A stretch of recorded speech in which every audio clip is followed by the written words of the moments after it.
We are live. Man, I need to like oil this or something. That's squeaky. All right. Either way, what's up? How we doing? What's going on? Yeah. So I was supposed to stream yesterday, but I woke up at fucking an hour that's so embarrassing. I feel like I can't tell you guys what it was. Hey, what's up, Castro? How we doing? More like Ch-ode, Veronica. Oh, never mind. Film man is Jocko. I sent you a message on Discord. I'll be in Tokyo on the 7th. Oh, word. Hell yeah. Okay. Sick. Let me. Your name on Discord. What is it? Hold on.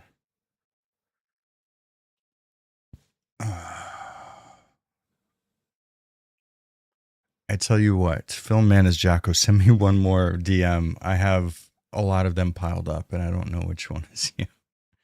Let's see. Oh, wait. Message request. Maybe that's it.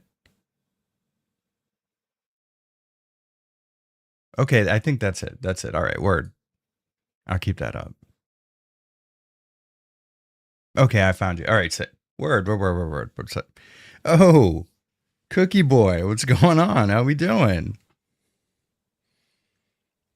I need to oil something. Yeah. A little KY jelly on that'll be fine.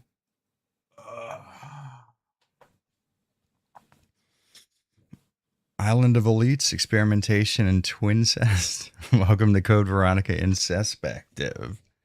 I could see myself saying that.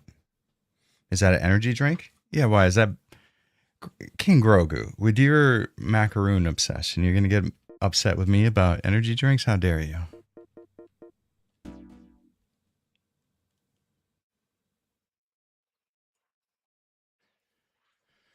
All right. Oh, yeah, I should probably change over to the thing that we are all here to see.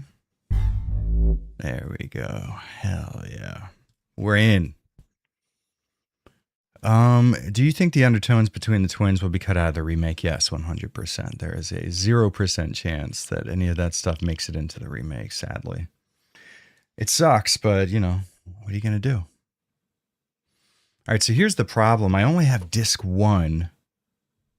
Hold on, let's see. I only have disc 1 of the Code Veronica X fan translation, and if we get to the second disc during this stream, I won't have anything available to put on my mode. I guess what my worry is I could probably start downloading the Code Veronica X fan translation now, but then that would fuck up the stream. And oh wait, I already downloaded. Oh my god, Jared, you're such a fucking genius. Oh, I'm so smart. I'm the smartest man on earth. All right, sick. We're good. That sucks. It was so creepy. Yeah, I think it added to the Norman Bates sort of feel to the whole thing. And you know, if I'm Capcom right now, I probably axe that right off the bat, because otherwise I'm risking potentially another Resident Evil 5 situation where the whole of the international community is autistically screeching at me for no reason at all. Is that a modded Dreamcast menu? Oh, it's from the mode,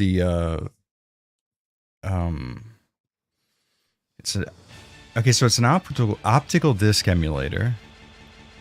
Oh yeah, for some reason this disc specifically fucks up on the cutscenes.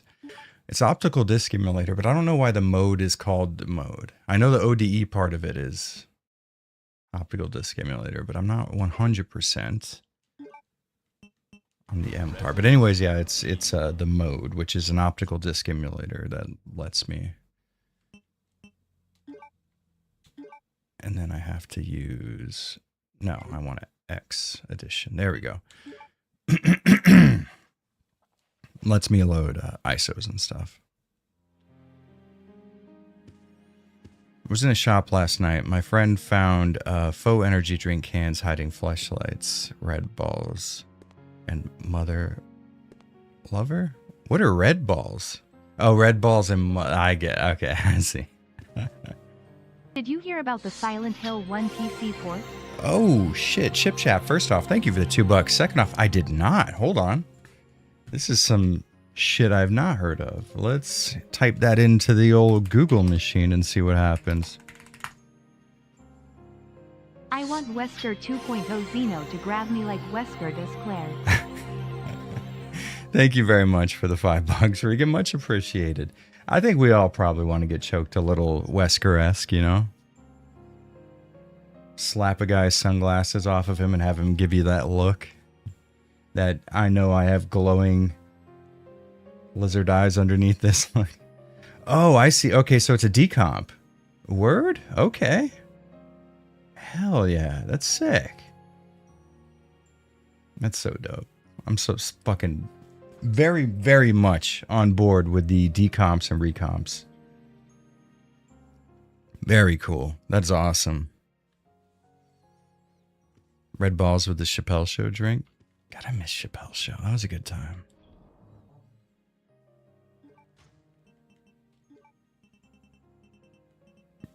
I remember when I took all that time to reorganize the... You know what? Let's do it again. Fuck. Why wouldn't we? All right, let's take all of our healing items and we're going to put them all in the same place. See, people say this game is too hard. Look at all this. Does this look like the inventory of a difficult Joe, game? I deputize you to nerf his energy drinks saluting face. Grogu, please, don't give her that power over me. And thank you for the $2, my man. Much appreciated. Don't need the knife anymore. We certainly want to combine these. Keep all the ammo in one section, all the items in another.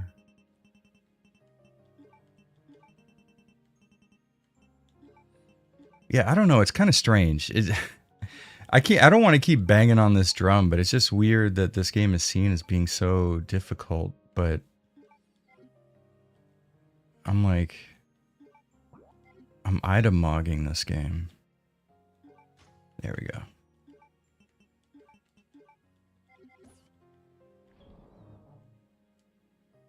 Ladies inventory, is that what we're calling it?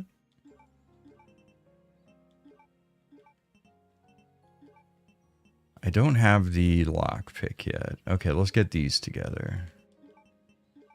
Biohazard card, yeah, alright.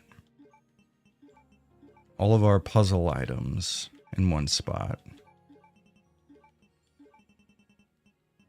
And then, yeah, okay. I think the ink ribbons should be at the bottom. They're the least important.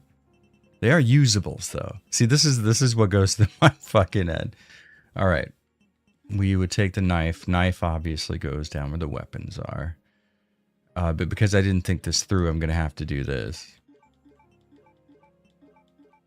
There we go. This is what OCD looks like. This is the real face of a disability. All right, that'll do for now. I would like to fill in this gap here, but I guess we have to start a video game at some point. Word. All right, we're good. We're good. QC Luke? Finally caught a stream? Hell yeah. Welcome aboard, man. Let's hope that it's worth catching. Golden key. Where do I use that at, do you wonder? Oh, I know, in that hallway down there. That's right, I forgot. Okay. You know what? We probably shouldn't have the... Well, actually, maybe we should. How deep am I into this game? We just got done with the first trip to the castle behind the training facility here. So we're not too far into it. Not gonna lie, inventory resembles my handbag. This makes my inventory a weapon in itself. Finzel girl energy. Pincel girl energy. You know, I've been told this isn't the first time, Regan, that I've been my inventory skills have been related to fin cell energy. That's not true. But it would be really funny if you were like the third person to say that to me. Thank you for the $5, Regan. Did I kill this guy? I did.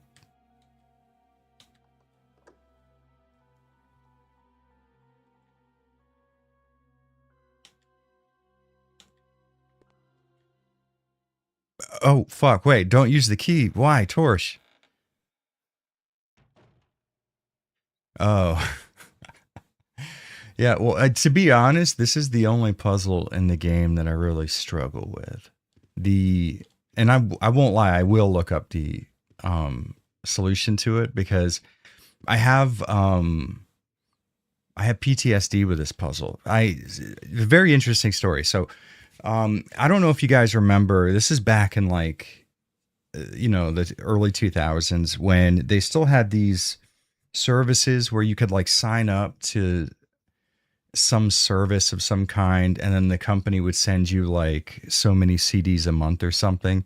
They started doing the same thing with video games, and my mom was like, oh yeah, I'm signing up for these CDs anyways, do you want to pick from this list of video games? And I was like, what, they have Code Veronica on there? So I received Code Veronica just before my family moved. I want to say it was, God, I forget where we were moving to. It was either back to Miami or from Miami to Tennessee or something. But I had, I think it was from Tennessee back to Miami. And all I had with me was a Code Veronica game, the Dreamcast, and a VMU. I had no strategy guide, no nothing, no access to the internet. This was the awful era before smartphones.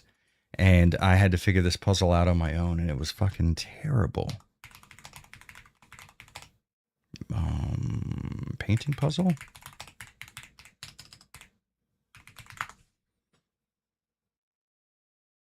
Here we go. Yeah, so it was tough. It was very tough.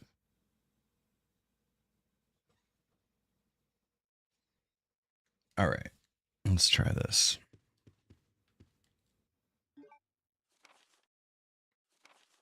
When you said golden key, I thought golden ticket and realized Willy Wonka's chocolate factory would be epic survival horror game.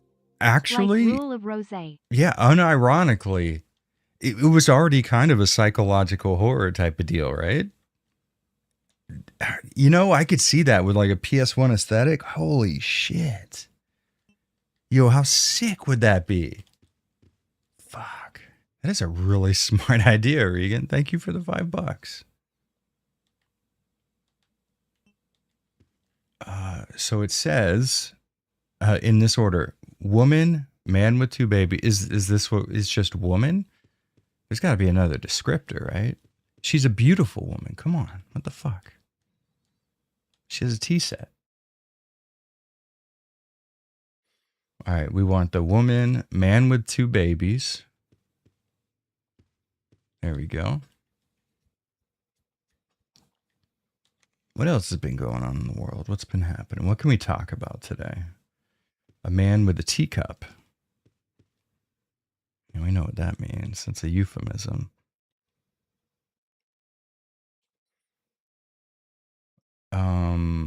It says teacup, not tea set, but I'm assuming there's little to no difference there. Man with a plate behind him. We've all got plates behind me in one way or another when you think about it.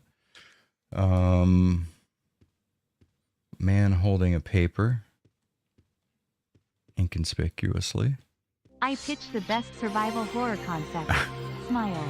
No joke, really and truly, that's a fucking pretty banger idea. I'm not gonna lie. Are you hyped for Zach Kreger's refilm? I am. So number one, Regan and Sean Roberts, thank you so much for the super chats, $2 and $3 respectively.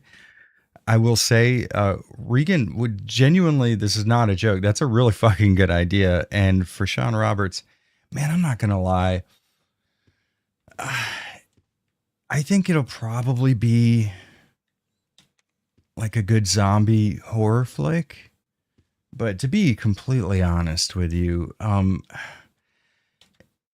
don't like the idea going into the movie. This idea, and he's kind of clarified in interviews later. We've talked about this a million times on the stream. I'm sure people will be tired of hearing me say it, but it's just so fucking stupid to buy into a movie franchise and not even buy in, to be sold into the movie franchise. You know, it's like, okay, here's our intellectual property. We trust you as a good movie creator that you will make a good movie based on this property. And he's like, I got you. Don't worry. Now, obviously, it will have nothing to do with Resident Evil. There'll be no characters, no story that's ever been featured in the games. And it essentially won't take place in the same narrative universe. We're not going to include any of the concepts that are popular in Resident Evil, but it's going to be a Resident Evil movie. It's like, don't fucking make it. This, like, if you have a philosophical issue with taking the God of War movie and making it about a fucking man who's just been divorced, living in his Manhattan apartment and questioning suicide all day, I feel like that probably could have been done without the name of God of the War, you know, like, and the same thing with Resident Evil. You're making the Resident Evil movie, and fair enough, that's cool. I want Resident Evil movies. I'm down with that. But this is a series that has never had a fucking adaptation that has been made with any sort of degree of filmmaking prowess, and B, it's ever been like accurate to the existing Resident Evil story or the thematic concepts used therein. Why fucking do it?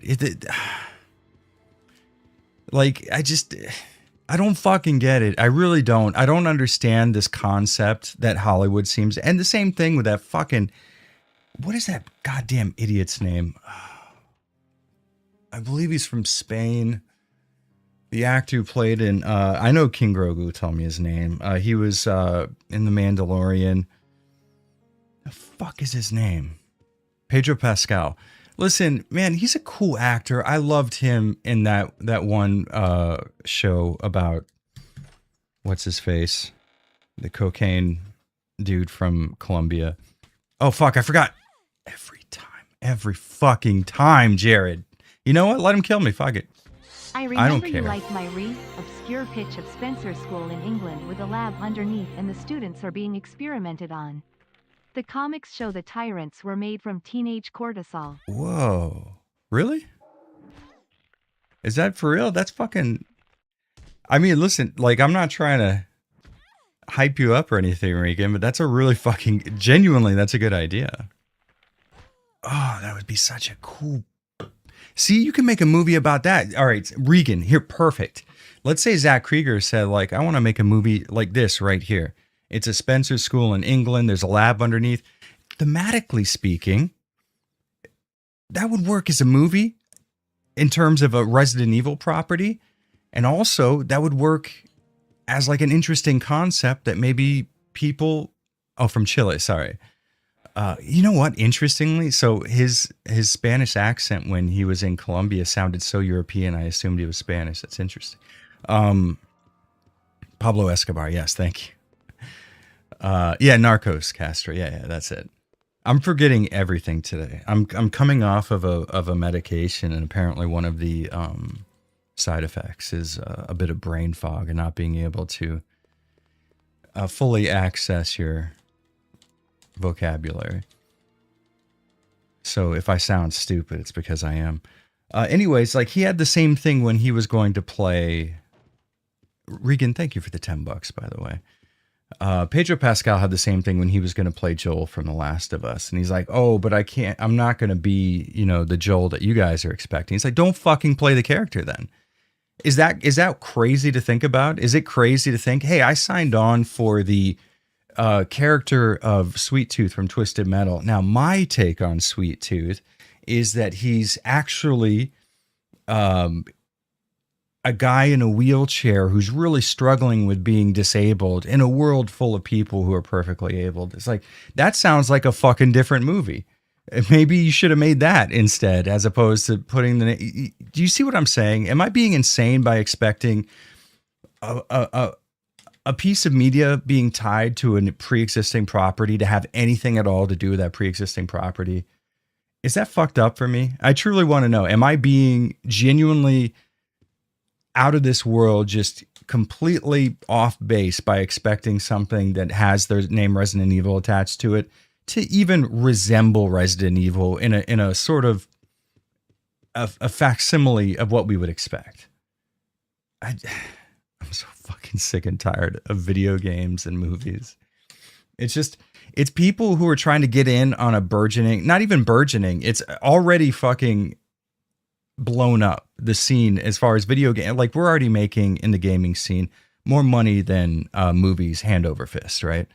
So everybody's trying to get involved in this brand new thing, but they can't drop this pre-existing notion that despite the fact that video games have overtaken movies in terms of popular culture and in terms of a financial benefit. So you're in the underdog scene, and then you're coming up to the big leagues. If we're talking money and if we're talking exposure, you're moving up a sector, but you're bringing with you this fucking douchebag mentality that like, like play the character. I've been no, I couldn't do that. No, that can't be me. I've got to fucking be something else because that makes a lot of sense. Fuck you. Fuck Pedro Pascal. Tell him I said it. I feel like that's not going to make me very popular. People seem to like him in The Last of Us. And to be fair, I haven't watched The Last of Us, so he may be amazing for all that I know. I just don't like the idea behind it. I really don't like this like douchebag mentality. What if I said to you guys, I was like, yeah, I'm going to start reviewing. What's a game that everybody's wanted me to cover? Metal Gear Solid.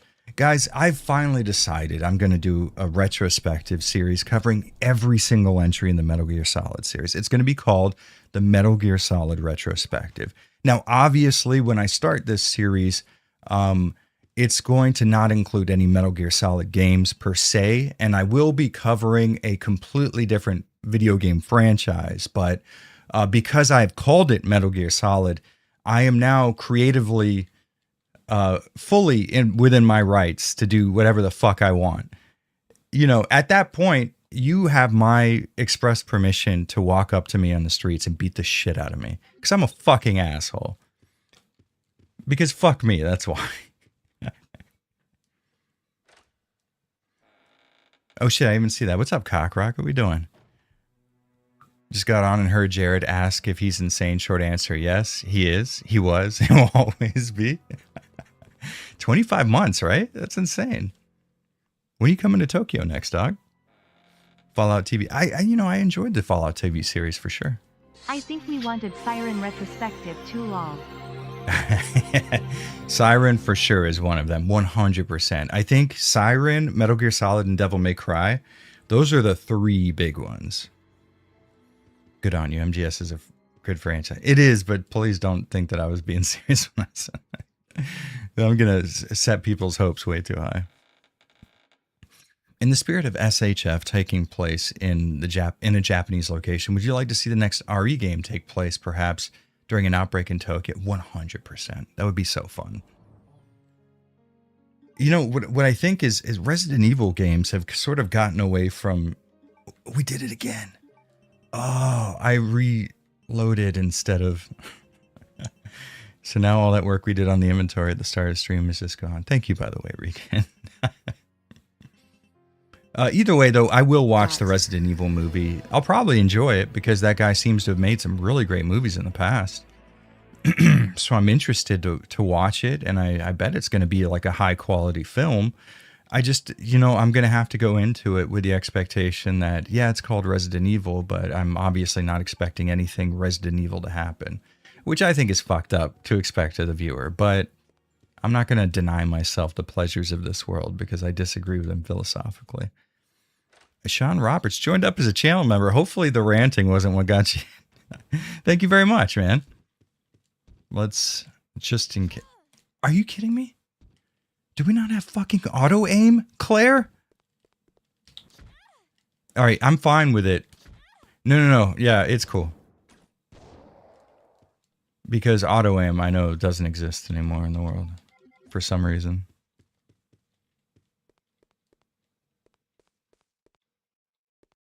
Okay, bleh, being Tokyo, September 20th. Word, all right, hell yeah. Bleh.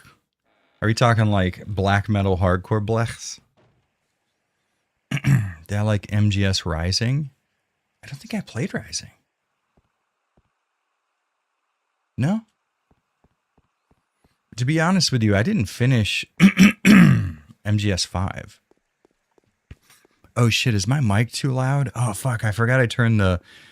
Is my mic sounding shitty right now, guys? I fucked with my EQ settings and I completely forgot. Feel free to lambast me if my shit sounds bad. 3 hits on the same fucker? Come on, you piece of shit. Honestly? If you wait a second after firing a shot, it makes it more powerful. If you were just spam explosive crossbow bolts at these guys, you can hit them with 4 and it'll do the same damage as 2. I'm not really sure why that counts, but it does.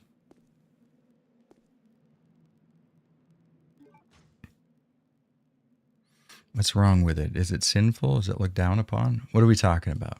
Because that could really change the answer to that question. I did enjoy weapons from him, so I'm like, yeah, exactly. That's my biggest problem too. Is we could have had a Resident Evil film that plays out like a Resident Evil film, what you would expect from a film called Resident Evil, right? But made by somebody who is incredibly good at their craft, who would make a really watchable, solid, skillfully executed Resident Evil movie. And we might get a skillfully executed horror movie, and that's great. I want more of that from him. Obviously, it's not going to be Resident Evil because, and this was my biggest problem on Twitter. People are like, oh, he found items, so it's like a Resident Evil game. It's like, nobody fucking... Listen,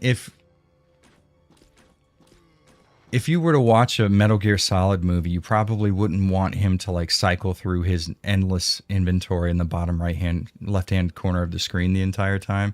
We're not talking about these like surface level mechanical features. I don't want the movie to display the character moving with tank controls and rubbing up against the wall when they run like this. To me, that's not... I'm not expecting a Resident Evil movie in that sense. It just, what it looks like we're getting is a very small, narratively disconnected horror movie that tacitly involves zombies, if his interviews are correct, because he said it's not going to be a zombie movie per se, which is fine. All right, no big deal. Of course, you are sort of releasing a movie concerning a video game series that almost exclusively features zombies. But hey, what the fuck do I know? I'm getting pissed off at this. It's just, this is the thing. I'm not like this impossible to please fanboy who's just like, nothing you make will be good enough. I've enjoyed Resident Evil films in the past. I've talked about them.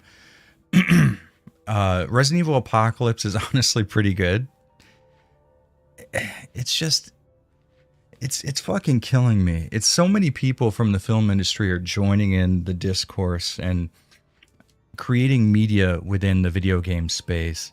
And they're bringing this just cockbag delusional energy with them. It's like, I'm incredible. So obviously when I get involved with video games, I have to do it in a way that it doesn't look bad on me in a creative sense. So in doing so, I'm going to take this property, Super Monkey Ball. There will be no monkeys. There will be no balls. But I'm going to call it Super Monkey Ball. It's like, I have an idea. How about you, Deep Throat? You know what? I'm not going to say that. I don't need to get my YouTube channel fucked with.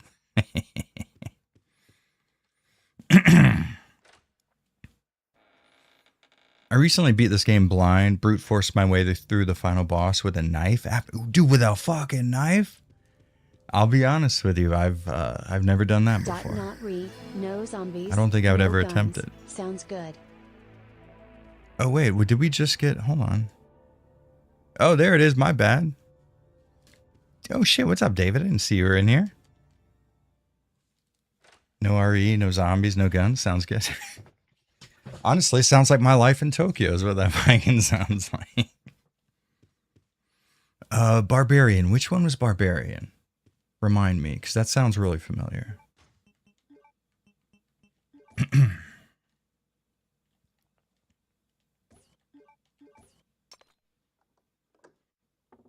I was not going to accept a soft lock. I respect it. I really do.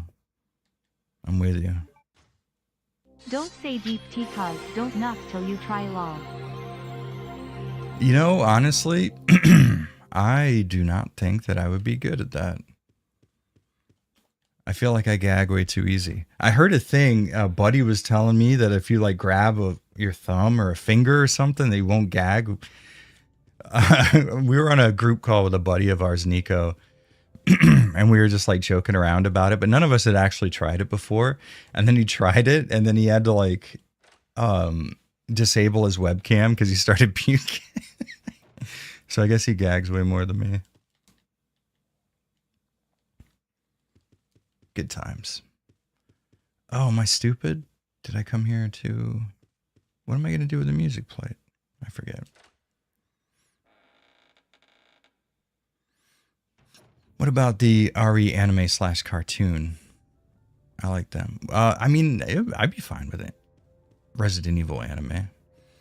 You know, there's not a lot of anime that I visually find very attractive nowadays. They all have the same kind of computer animated look. But, yeah, I'd be okay with that.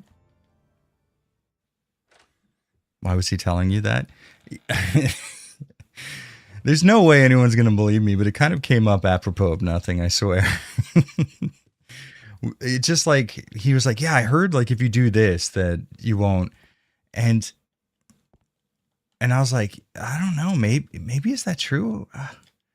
And it kind of sounded believable. So then we started discussing it along those lines, and it turned into, honestly, whatever you're imagining in your head, same thing. Same way biting your tongue makes a cut on your arm feel better. Is that a thing too? Because I one thing I hate more than anything is when I bite my tongue and it gets all swollen, and then you can't help, because there's something like foreign in your mouth. You're always probing, like rubbing your tongue up against your teeth or something to feel where that thing is, even though you know it hurts.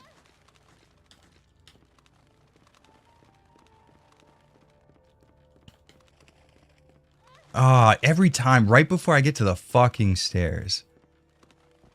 All right, we don't have anything else on us, do we? I don't think so.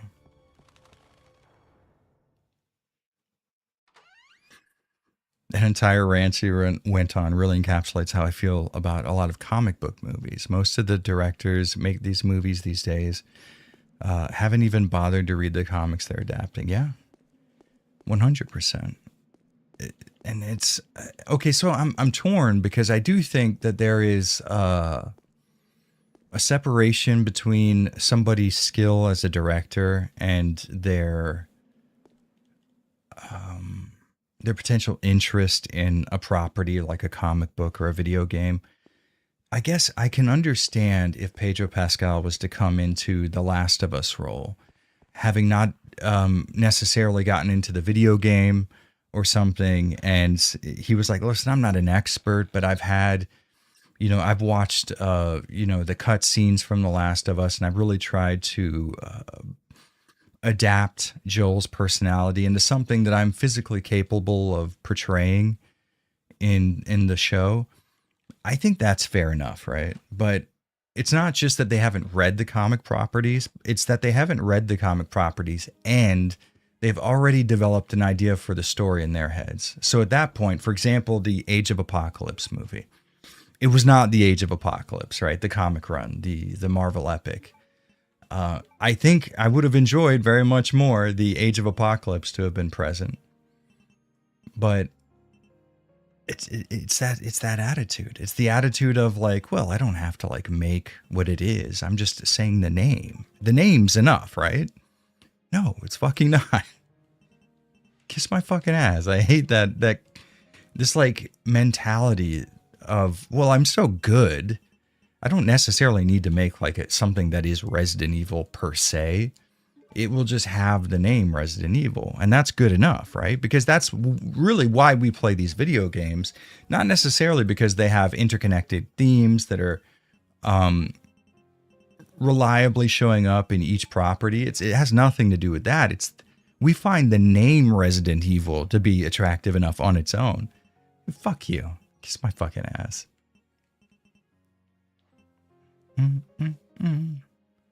Jared Rance. We're going to stop talking about this. I'm so tired of hearing myself talk about this shit. I swear to Christ. Oh, wait, do we have the, yeah, we do. We have the lockpick. I'm stupid. To open that beryllium case. Hijacking is a really good word. That is the word that I would use, 100%. Oh, World War Z as well. Yeah, I would have really enjoyed a World War Z book. Although that would have been, to be fair, hard to produce. I think World War Z, in its original state, probably had a chance of being pretty good too, honestly. A lot of the visual aspects of the movie were pretty interesting. Like, you know, the zombies falling all over each other and moving like ants. That was pretty cool at its core, you know? I just feel like it would have been nice if the story wouldn't have just abruptly ended, and I don't know. Just wrote a voodoo zombie movie and then said, what if money? Yeah, honestly, that's what happened. A miniseries. Yeah, that would have made more sense, because World War Z was sort of like an anthology approach to storytelling. How long have I been live? 43 minutes, but I would say a good 30 minutes of that is definitely missable. So don't worry. Actors be acting in video game movies, then do an interview and go, yeah, I've always loved the video games. Me and my little brother played Duck Hunt. Yeah, I mean, fuck actors, honestly. And fuck YouTubers, streamers, bald guys, all of them. I think a counterpoint example to this would be something like The Shining, where the film is beloved in its own right, but also does differ significantly from the source material. I think you do run the risk, I guess that's probably not the right word, but you do sort of roll the dice in the sense that you might produce something along those lines, right? But who out here thinks Zach Krieger is going to make something on par with The Shining? I don't think so. It is potentially possible. And there is, you know, like The Thing, the remake of The Thing from Outer Space. Very different from the source material. I don't think we're expecting The Thing to happen very often. You know what I mean? Chris Pratt, I grew up stomping on Koopas type shit.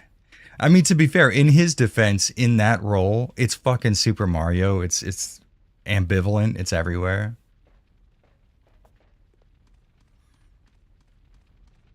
The new RE film will be the worst of the live action films. I don't know. Welcome to Raccoon City is going to be pretty hard to beat. What's up, Donovan? How you doing, man? The script is trash. I haven't heard anything about it, and to be honest, I don't really care enough to look into it. I have seen the trailer, and it does look like it'll be a very suspenseful creature feature kind of thing. But from what I've seen, it's mostly like a theoretical concept of zombies, and not so much their actual existence as a driving element behind the movie. It seems more like the zombies are a side effect of something else. That's the feeling I'm getting. Have you seen All of Us Are Dead on Netflix? Yes, actually, Regan, I have. Yeah, I like that. There's a couple of really good zombie properties that, God, I'm dating myself so hard when I call these modern. But if anybody ever watched Dead Set, a British zombie miniseries, very, very good. All of Us Are Dead was great. What was the other one I watched? It was a good zombie series. I can't think of it at the moment, and I'm tired of trying. That's how easily I give up. I was just, no, I'm done. Pontypool. I have seen Pontypool. I will be honest, and listen, raise your hand in chat. Please make me feel like I'm not stupid. Who looked up the ending of Pontypool afterwards to understand what had just happened? I want to know. Because I did the same thing with that Jake Gyllenhaal flick, Enemies. Great movie. I wasn't quite sure what was happening in it when it ended. And I was like, okay, I kind of have to look this up now, right? Have you ever read any of those Dungeon Crawler Carl books? Pretty ridiculous, but no, I never even heard of that before. Oh no! Cockrock, that was your fault. Hold on, guys. I have to... Oh, wait, I have a towel. I can't believe I just did that. I only spill Monster on my desk once a year. I guess this was the time. I'm blaming Cockrock for that. What'd your comment say? It did have significant flaws. I did end up coming away from that Backrooms film rather positively. You know, I haven't watched it. I never really gave a shit about the whole Backrooms thing. I guess I'm weird. I don't find the concept of it to be quite as effective as other people do, apparently. Like, I look at the sort of media being produced around the whole Backrooms thing. And I'm like, oh yeah, I guess I get a kind of a weird read off of these images and videos and YouTube videos and shit made. But it didn't really do anything for me outside of just be like, huh. So like, I don't really care necessarily to see the movie, but if it's around or if I'm having people over and they want to watch it, that'd be fine. The second C70 Second City Saint with the Jake Gyllenhaal heart. That is accepted in this household. Me and the wife both agree that she's allowed to leave me for Jake Gyllenhaal.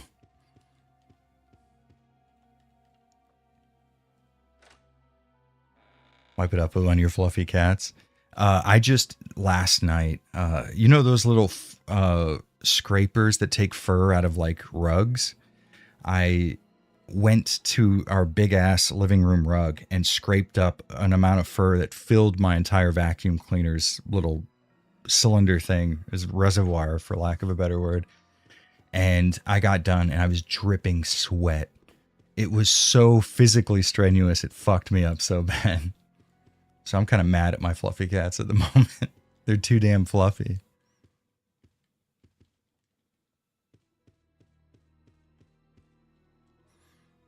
The YouTube shorts and the whole online rabbit hole was better. Yeah, I think it's kind of hard to recreate the process of like digging up shit like that versus just having a single movie exist and here's this one piece of media. I don't know.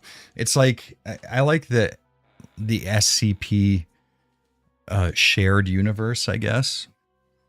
But I think it would be really hard to make like an SCP movie because there's just so much lore behind it that you probably couldn't include in a movie while making it watchable. I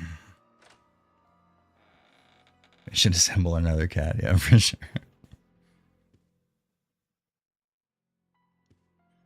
Can you believe they cut that one scene from It? I can't imagine why. Who could impossibly, why they couldn't depict that in a major motion picture. I don't particularly find liminal spaces to be scary. I more find them to be calming, intriguing than anything. So from a visual aspect, I do like them, but I think the horror is a bad genre for liminal material. You know, for me, it just... The liminal space thing always brought up this sort of feeling of how would I describe it? It's kind of like what's that word? I'm blanking on it. A sense of like a false sense of deja vu, where it feels like I've been here before. I've been in this place before. It's like obscurely memorable when I obviously had not been in that place before. So the whole liminal spaces thing, to me, that's what it feels like. It just feels like, yeah, it's kind of weird that I get this feeling, but that's about as far as it goes. Why do I have the feeling that a romantic scene between Alfred and Alexia in Remake is definitely gonna happen? And why am I all for it? What's up, Game Dev Made Easy? We were actually talking about at the beginning of the stream. I don't think that's going to happen. I don't think the Code Veronica remake gets any of that portion of the story with it. Now, to be fair, you know, it'd be really cool if the remake included the original concept of the Ashfords sort of being tied to Nazi experimentation. That would have been a really cool move. Because I felt like there is already a lot of visual language in Code Veronica that sort of points in that direction, a kind of regal, aristocratic, almost wartime family. Thank you for the $5, by the way, Game Dev. Obsession, Castro. Let me see. That sounds familiar as well. Maybe next time we play the Silent Hill 1 recomp on stream. Man, obsessively in love with his best friend, Sticky. I don't believe I have seen this, no. I don't recognize any of these actors. Interesting. Except for Andy Richter, oddly enough. Who's Haley Fitzgerald? You've got me down a rabbit hole now. Haley Fitzgerald. I don't know who you are. What do you do? Oh, there was a 2024 Mean Girls. Interesting. Oh no, I got Monster on my monitor. We got to get that before it's all sticky.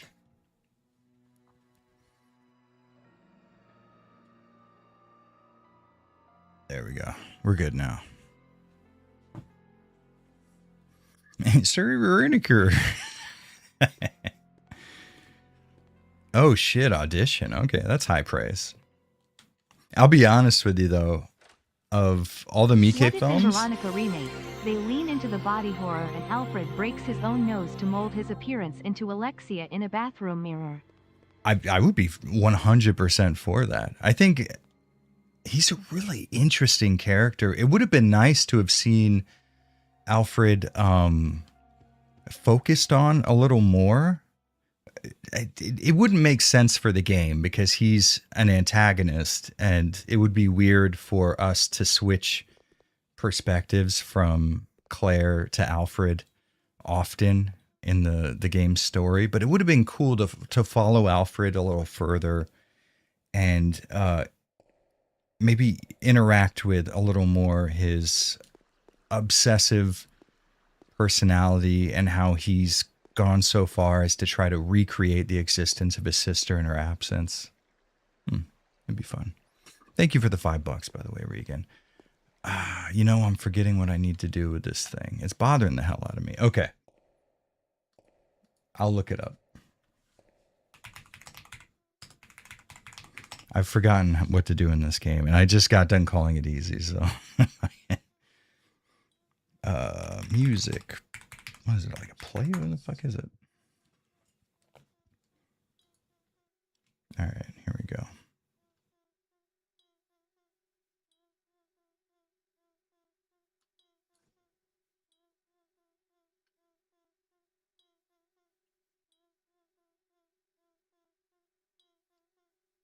All right, then I guess I'm looking for the blue ant. Then. All right, so I don't know if I was reading that last comment, but I typed in Code Veronica as Code Coronica. So you guys do with that what you will.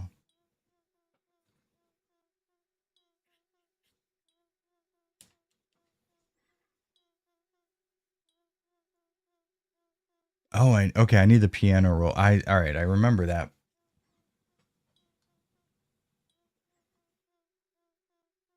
Okay. I wonder if it'll tell me where to get the piano roll. Oh well, you know what? Fuck it. Resident Evil games are meant to be struggled through, and that's what we're gonna do.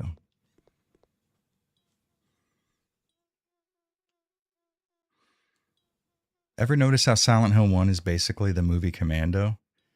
Is it though?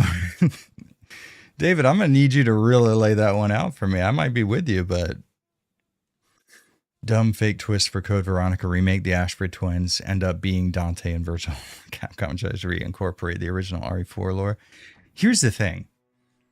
I'm going to say this, and just know that when I say it, I experience no shame. I really do feel like the DMC Devil May Cry game that came out during the PS3 and 360 generation was like, I really liked its story. I thought it was really cool. I liked that version of Dante so much more than DMC3 Dante. I know it's sacrilege. I didn't really, I mean, it's like, listen, Dante is fun. The fact that he howls like a dog while he's like riding a missile. Okay. Obviously that's cool, but, maybe just him being like a dude who's so fucking done with all of this and like is not quite so impressed by himself. I don't know. It felt a little more interesting to me. Feel free to destroy me.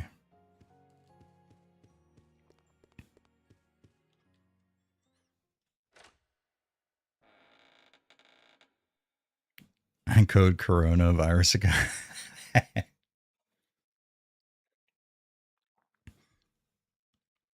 Oh, we got another DMC defender. Hell yeah, dude. Saw the new 2-hour vid and that title was "You Boy." Yeah. I guess it is either that Re doesn't do it for you anymore, or all of these other devs releasing similar yet different experiences have filled that void. Precisely. Exactly. First off, thank you so much for the $20 game dev. Very much appreciated. Second, yeah, that's the idea. And like I said in the video, I'm still always going to really enjoy Resident Evil and have a special place in my heart as long as the games, you know, continue to be held to a certain level of quality, obviously. But I think for the longest time, what I needed from Resident Evil was have you guys ever noticed the wobble that, listen, Claire is fucking backing it up in this game. And I guess I was just never aware of that. Good for you. She's caked all the way up. Get it, Claire. I see you. Fuck yeah. She's out in the gym squatting, killing it. Yeah, but I will always enjoy Resident Evil as a concept. I love the narrative universe. I like the characters. But for the longest time, what I wanted from Resident Evil was to satisfy this need that I have for survival horror. And since that need is being satisfied elsewhere, while I do love Resident Evil and will continue to play Resident Evil games, I'm not negative on the series or anything, but I just don't need it the way that I used to. I needed Resident Evil games. It was one of the only places where I could get gameplay that even slightly moved in the direction of Resident Evil. Even when Resident Evil games weren't being survival horror, they were still sort of giving me the smallest little taste of that gameplay style that I wanted so much. And now that I don't need Resident Evil to get that gameplay style anymore, I think it's okay if maybe Resident Evil isn't around anymore. I mean, it sucks to say. I'm not trying to, like, I don't want to be defeatist about Resident Evil because it's a great series and it genuinely does have some interesting characters. I love the world of Resident Evil. I just don't know that I need to rely on it quite so much for that survival horror fix anymore. I left a comment on your RE9 video and someone just replied to me saying cringe. Well, to be fair, Bruce Banner, that's essentially most of the comments that I got on that video as well. So me and you are in good company, it seems. All right, so here's what I'm thinking. And you guys tell me what you think. I'm thinking of restarting. Once I figure out what to do with this music plate, because I've lost so much health to these Bandersnatches and the bats, I'm thinking maybe I noticed Claire Kate's restart. last stream. Also, I read that her original character design was inspired by Neve Campbell. Nev Campbell, really? You know, during the time like the RE2, Nev Campbell was sort of at the height of her career. I could feel that. That makes sense for sure. Claire's Bakery. Thank you for the $5, Regan. In all genuineness, by the way, like really, you have been incredibly nice during the live streams, and it doesn't go unnoticed. I am very appreciative. Thank you so much for being so nice. Fuck off. See, I don't care about my health at this point. We're gonna figure out what we need to do with the music plate, because I have a vague memory of this happening to me several times during this game. But once we figure out what to do with the music plate, we'll restart and then do it all in one fell swoop. We'll take out the Bandersnatches before they have a chance to fuck us up. It's gonna be fine, guys. Don't worry. I don't want to look this up. I want to sort of like brute force figure it out. Jill sandwiches and Claire cakes? Hell yes. It was made to be.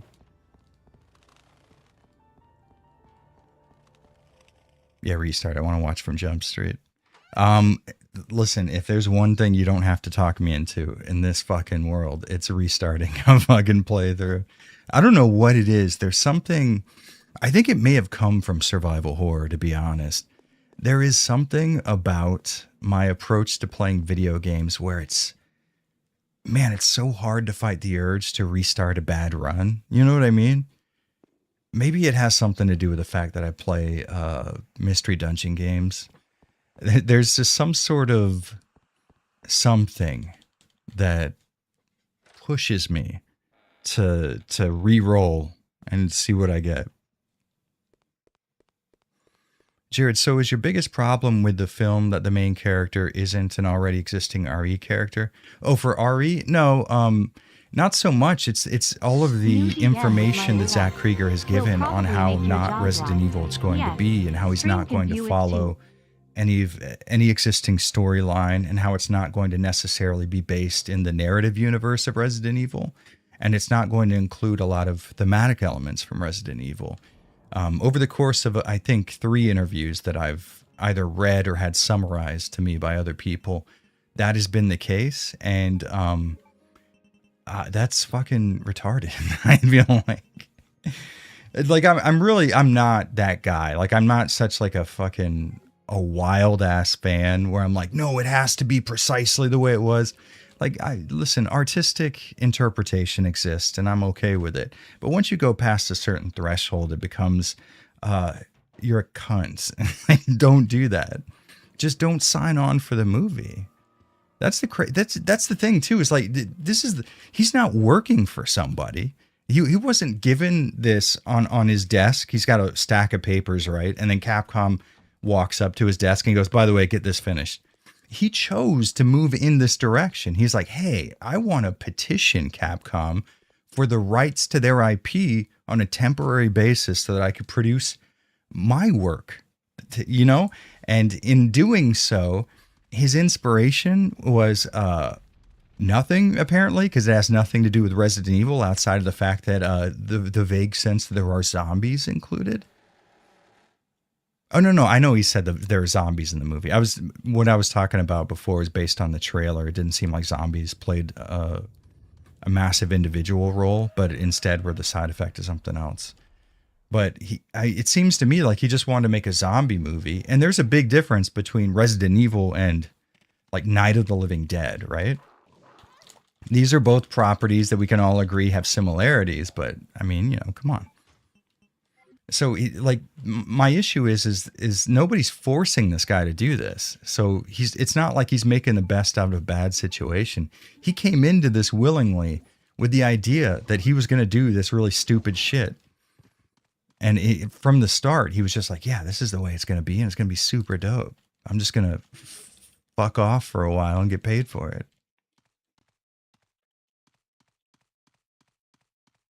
There are zombies and guns in the movie, though. Yeah, there's zombies and guns in, like, Lucio Fulci Zombie. That doesn't mean it's a Resident Evil movie, you know?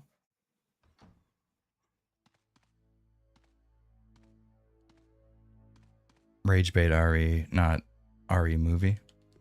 I mean, listen, if the goal was to rage bait me with this entire concept, then bravo to Zach Krieger, because he has done it. If his goal was to piss me off specifically, man, genius level. He fucking did it.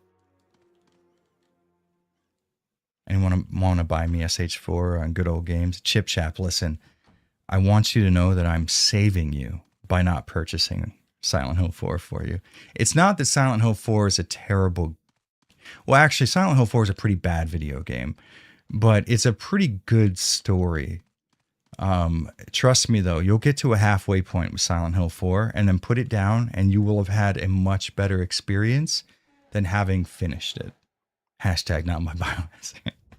See, that's another thing, too, is I don't want to, I don't want to join some sort of online movement with my absolute hatred for this kind of stuff. I don't want to be like that guy. I'm trying so hard not to be that guy. Mediocre, so that attach a well-known IP to lure views in like candy and white vans.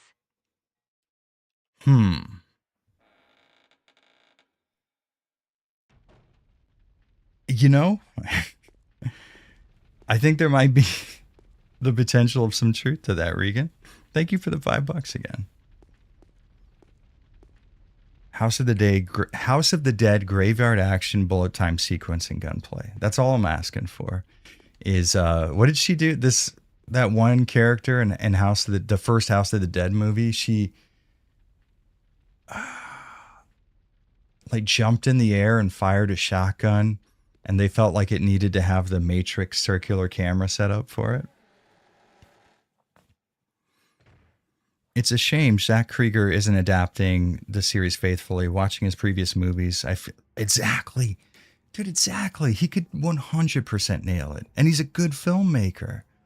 You know, I think honestly, that's what bothers me the most is the opportunity cost here. The fact that Zach Krieger is very good at what he does, and he could have just, it could have been great. It really could have. I think maybe that's what I'm feeling the most, is not so much a new Resident Evil movie that doesn't have anything to do with the series, but the loss of a Resident Evil movie that could. You know what I mean? High School of the Dead bullet physics were interesting. Yeah. That one scene where he uses the one girl as a platform with like a 50 cal sniper rifle, fires the bullet, which of course makes her boobs jiggle super hard. And then the one girl arches her back backwards. And as her boobs are individually moving, the bullet passes through as they are at the apex of their individual arms. What a fucking incredible series. I'm so sad that it didn't continue.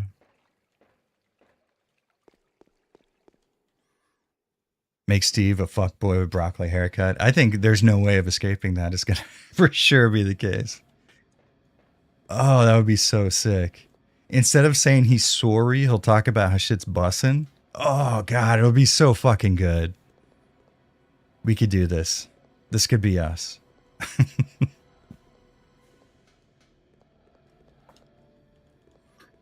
It's whatever. We've gotten like 8 non-Resident Evil movies that are Resident Evil movies. Exactly. That's the problem, Colin of Arabia.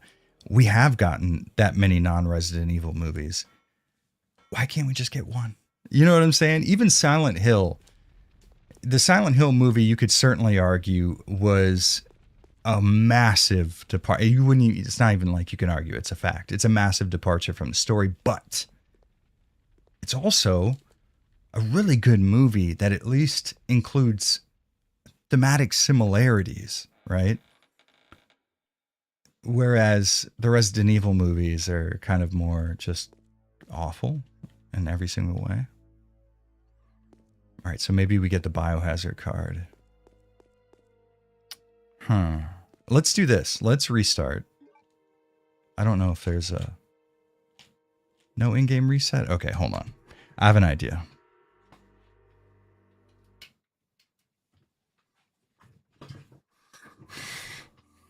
Mahler and EFAP are jackasses. You know, I only recently learned what EFAP was. I thought it was, so I thought like it was a podcast about jerking off or some sort of porn thing because it was called EFAP. I didn't know it was every frame of pause. I will say, I think once you've made a name for yourself as a group of people being so obsessive compulsive about critique that, you know, the joke is every frame of pause, it does sort of set you up for continuing to be that way performatively, if that makes any sense, you know? High School of the Dead author died. Oh man, that sucks. So many manga artists and like mangaka and fucking anime story writers have been dying lately. It sucks. Hell yeah, restart. Fuck yeah, brother. Another Brapalicious stream with Jared the Zombie Blast. Gee, that's, I can't think of something more descriptive of what we're doing right here than that.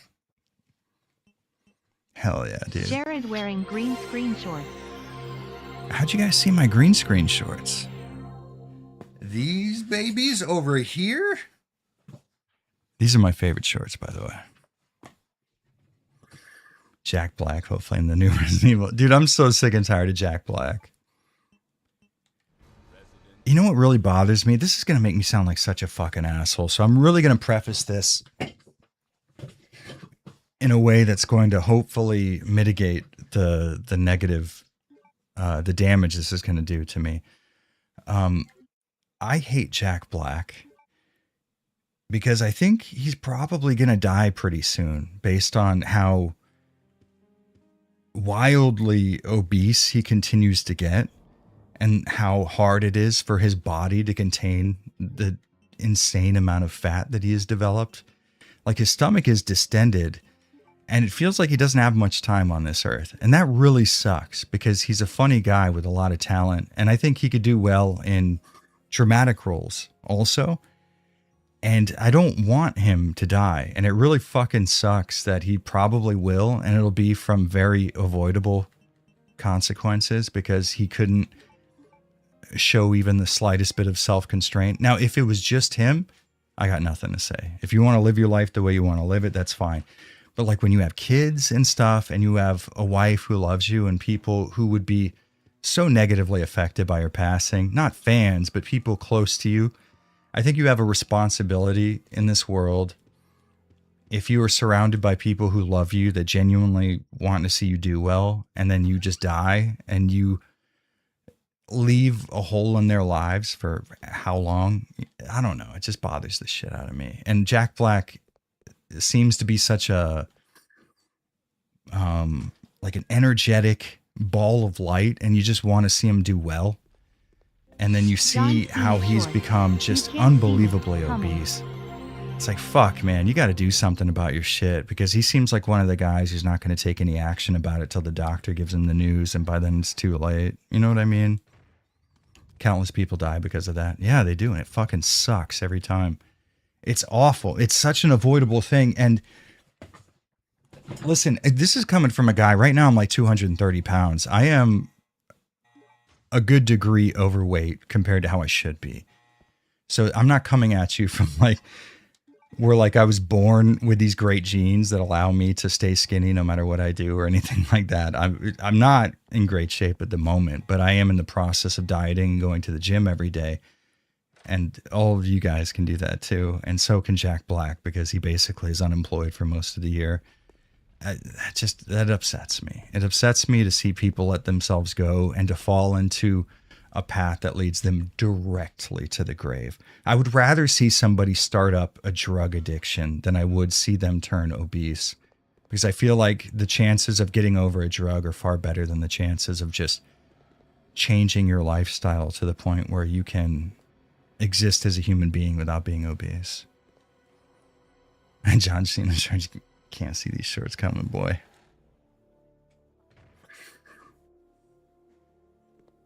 I'm incredibly unhealthy, and my labs and other stuff are always good. I mean, listen, if it's not a detriment to your life, like if that's the case, fucking go for it, dude. Just as long as, but keep in mind, that's not going to last. Your metabolism is going to change. Oh, wait, hold on.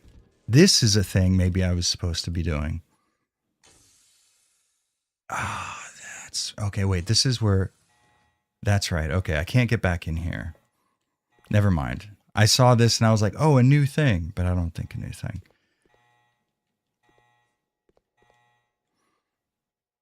Fighting Mr. X must be a Monday. Oof, that just happened so quick. I will say that I'm sick and fucking tired of seeing him in every media property ever made. I'm so tired of Jack Black, but at the same time, he is a good actor and he's been so great in other shit. Yeah, I feel you, man. Yeah, hopefully, listen, I don't want that to come across as like super judgy, like, oh, it's fucked up that you're fat. Like it's not that. It's just like, man, I do not want to see people die from avoidable things. Shit that can just be altered. I mean, obviously it's easier said than done, but that almost doesn't, it's not even worth saying easier said than done, in my opinion. Because yeah, everything is easier said than done. It's much easier, the physical process of like saying something than, let's say, action, right? But yeah, things are as easy as making the decision to do it. You don't have to like devote yourself to some kind of entire life thing. You can just take 2 of the meals that you eat a day and make them slightly less fattening and then work out, let's say twice a week. You're very, very busy and you can't. And when I say work out, I mean maybe jogging around your neighborhood if you can't afford a gym membership, or if you can, maybe doing cardio for 25 minutes and lifting for 25 minutes. You have just, the amount of increase you've made to your quality of life is insane with those very, very minuscule actions. I want to see that. I want to see people do well. I want to see people live up to their potential, and I want to see them live. I don't want to see people die of completely avoidable stuff. I've had friends die from heroin overdose, from fentanyl, and from like drug addiction. And that's obviously fucking awful. But all of that shit happened kind of fast compared to obesity, where obesity is something that it's not like drugs, because obesity sits with you all day, every day. It's every decision you make, you know? It seems that it would be easier to die of like a substance that brings you short moments of pain from the fucking awfulness that is like, or short moments, like brief escapes from the pain that is life, versus your every single day experience of like, man, I gotta have a hoagie 4 or 5 times a day. It's like, dude, you don't, man. You gotta do better than that for the people around you. High Fidelity, that's what, you know, honestly, I think of him most in that role. It's very weird. That like fucking douchebag, like guy with a soul patch, kind of like, that's how I think about him. I've been on my brother about losing weight for years. He's got young kids that need him around. It's frustrating, dude. I know how you feel. My younger brother is also, and it's nonstop, man. I'm telling him, it's like, dude, you got to get to the gym. You got to do something. You don't want to be a cunt, but I just don't want to be, you know, body. As long as I can sit on the sand without being sprayed with a water bottle and being rolled back into the ocean, I'm good. That's a very understandable goal to have, Regan. And I think you can achieve it for sure. Yeah, I'm the same way. See, I'm very muscular, but I don't have the aesthetic build that a lot of muscular people have. It would be nice if I had a flatter stomach, and maybe my big thing is love handles. I have these big old love handles on me that I feel like really clashes with my upper body, which is very muscular. But yeah, my goal is less like abs and more not love handles. You know what I mean? Which is totally doable. It's on me to get that done. And the fact that I haven't yet is a failing that I think reflects on me. You know, if you see that I have I'm muscular all over the place, and I've maintained whatever kind of build that I've maintained, it does feel like a failure that I haven't been able to get rid of love handles, but I will. And when I do, it's going to feel fucking incredible. And I'm going to feel like, hey, if I die from a heart attack tomorrow, at the very least, I achieved something that only matters to me, right?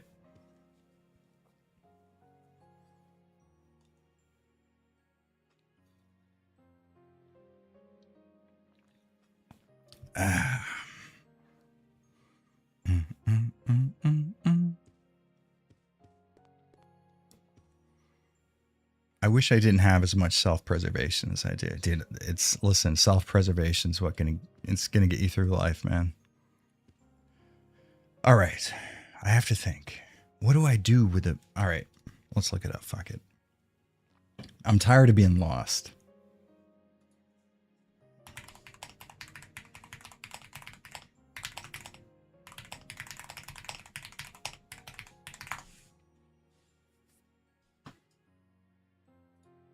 All right. Here's another thing.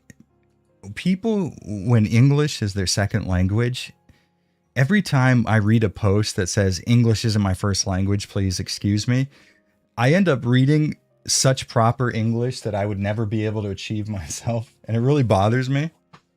I feel like I should be explaining for my poor, apologizing for my poor English, not these people. I still have Monster on my monitor.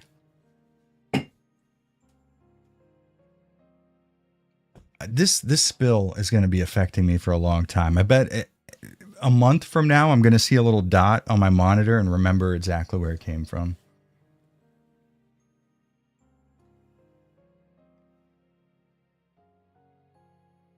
Oh, Jared, you stupid fool. Oh, that's what it is. Okay. I'm stupid.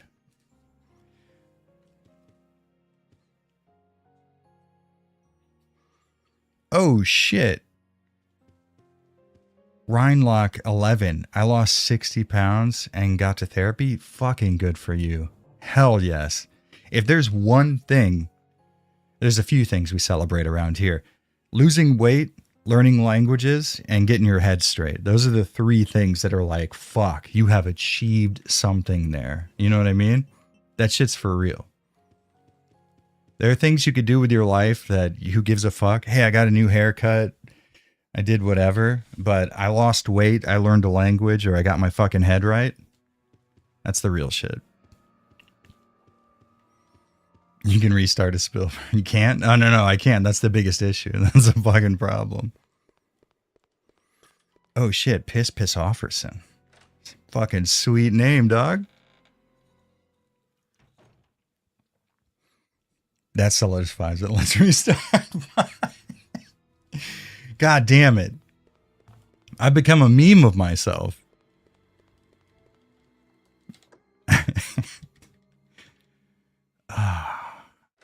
I mean, the only thing I could do at this point is just lean into it. I am who I am. Let's see if I can remember. Hold on. And then the guy with two babies. And then the guy with the tea set. And then Candlesticks last. This guy. If this is right, we have earned ourselves such a pop off. I'm really excited that this could be correct. Let's place bets. Let's fucking place bets right now. I want to see who's on my side and who isn't. Hold on. Let's fucking see. I'm not even going to do anything. Let's let chat catch up to my actions here. When I press this button, who believes I'm capable of this? That's my fucking question. Let's see. Let's see who's fucking with me. 6.5 kilometer run. Wait, kilometer? That can't be right. Is it kilometers? Listen, you have to go on gaming. You've got to give me the American measurement. Felt exhausted, but damn, runner's high was worth it. Dude, fuck yeah. Kill it, dude. Hell yes.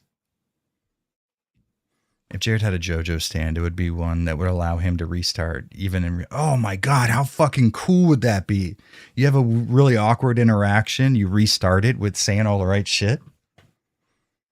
All right, let's see what happens. Let's see. Place your bets. I say this is 100% correct.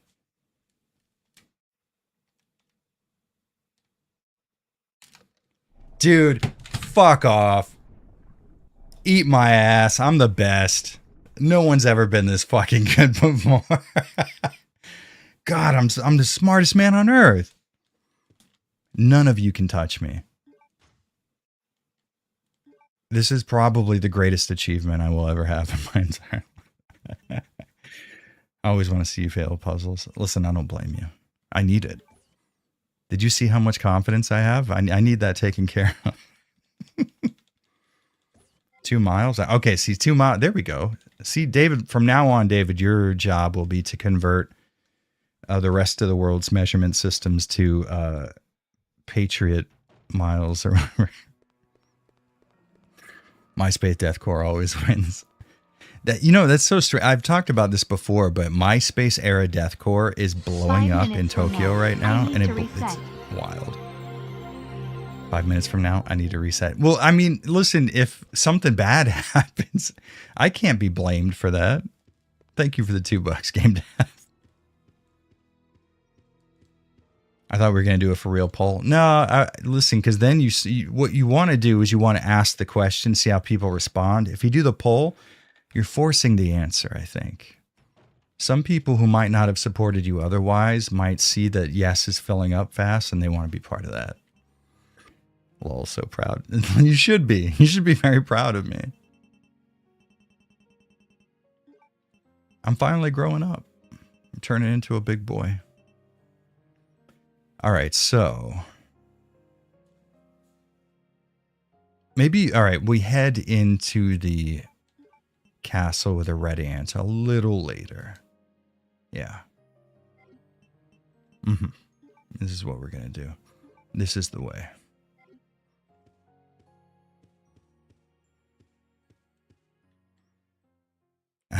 Only Freedom Miles. Precisely, dude.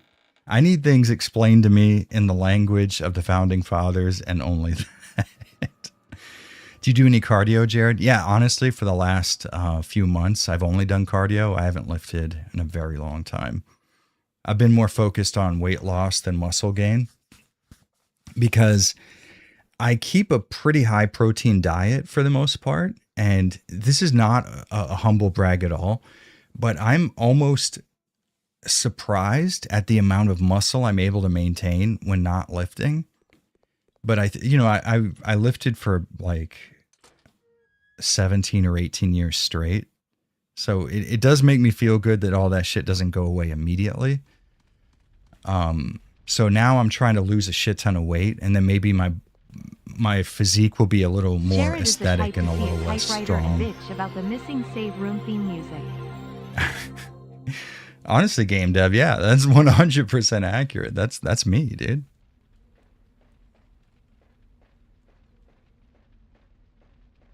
Humble brag. I swear it's not a humble brag, I promise. Here's the difference. I'm willing to insult myself as well. I just I really kind of thought that after God, it's probably been a full year of just not lifting very seriously. And at the very least 3 months of not lifting at all. And I have lost almost zero noticeable muscle. I mean, my biceps are not as big. And my shoulders, which are the most recent addition, certainly aren't very good at the moment. But if I start working out 2 months from now, I can be almost back to baseline. It's very insane. Oh, fuck. I didn't know these guys would be back.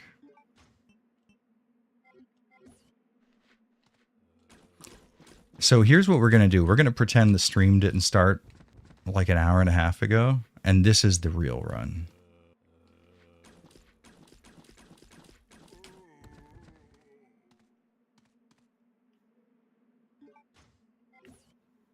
Yeah, okay. You know, the funny thing was, I thought to myself, yeah, I just bring the blue shield back to the fucking training grounds. Nope. I have to restart instead.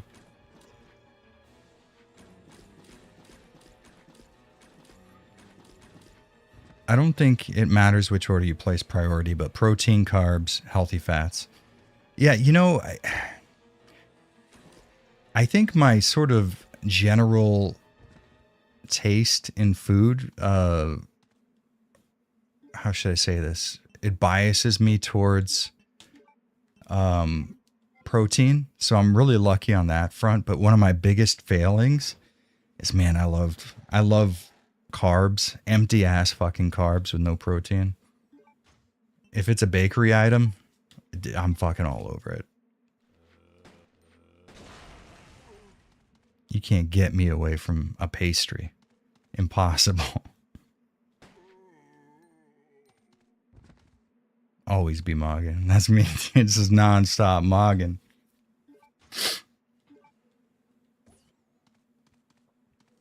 No restart. Colin of Arabia, I'm not going to give in. Yeah, because we're going to have to fight that doctor zombie pretty soon.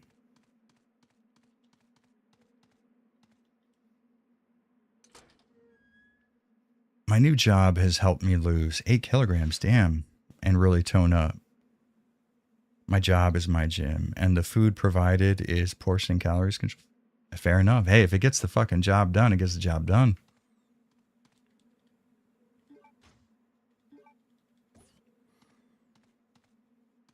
I drink my empty carbs, so I feel it. Yeah, I mean, yeah, I kind of do too. But not in like the alcohol sense, more in like the milkshake kind of sense.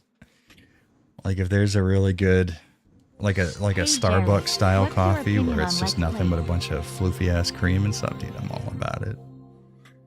Evening Everyman with $2. Thank you so much. Hey, Jared, what's your opinion on Let's Plays? You know, I don't really get into them myself. I guess I can see why people do, though. You just sort of, oh, we'll keep that. Yeah, this is perfect. Yeah, you get an idea of, you get to listen to somebody play a video game and sort of get a dose of their personality. So if you find them to be like a likable person, you get to hang out with a buddy while playing. You know what I think? That's what it is. It emulates that sort of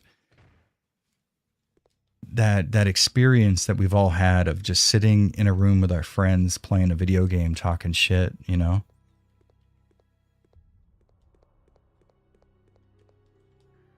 Hydration. Yes, go on gaming. That's one thing I struggle with so much. This big ass jar right here, it's a liter, and I try to drink 3 of those a day. I do not hit that goal as often as I would like. But one of my biggest failures is a lack of hydration. I do not like the way that water tastes. I know that's fucking retarded sounding, but I can't help it. And it has negatively affected me without a doubt. Desserts? Oh, yeah. Listen, there's nothing better than a good dessert. Desserts know what they're doing. It's on purpose.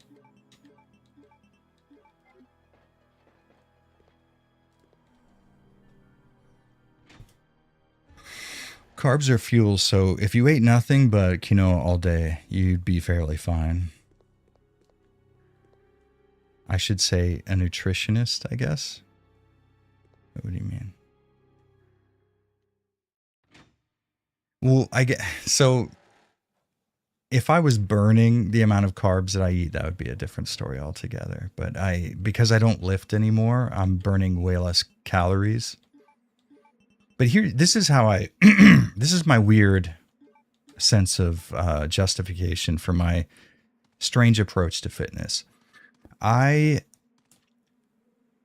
could burn about 1,000 calories a day in activities when I was lifting heavy, because if I was squatting, I mean, that's a 1,000 calorie workout right there in an hour. And if I'm doing chest, if I'm doing big muscle groups, it's 1,000 calories, no problem. Switching to strictly cardio has severely lessen the amount of calories I can burn during a workout, but without the large amounts of muscle tearing that I'm doing, I'm not developing a huge appetite anymore either. So they sort of level out. Because when I'm very muscle dense, dude, I'm fucking eating nonstop. It's unbearable, the cravings you get when you're super muscular. You want to eat always. But now that I'm not lifting, I feel like that is a little more copacetic with my cardio only approach to fitness.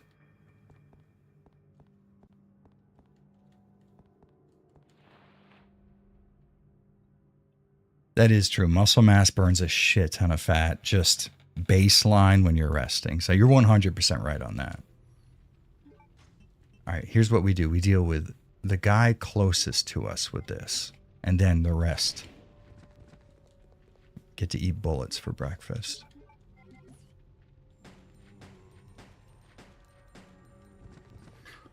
When you're doing something kind of rhythmic, do you ever try to like move your mouth with it? I used to play Devil May Cry 3 when me and my wife were dating, and we'd be on the phone, you know, talking every night. And I would be hitting square to fire Ebony and Ivory, and I would tap my teeth together while I was doing it. And she could always tell I was playing DMC.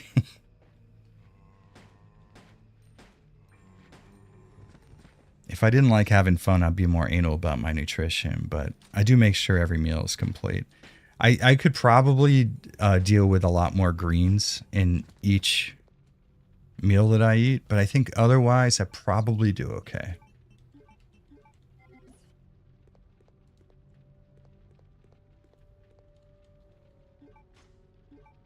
I would imagine my sort of natural approach to fitness is something a little more akin to how like a competition lifter would see everyday fitness. So I think if I was a power lifter, I'd be so good, but I'm not. I'm kind of the opposite of a power lifter. I've lost a lot of my ability to go wild. That's a fucking gun right there.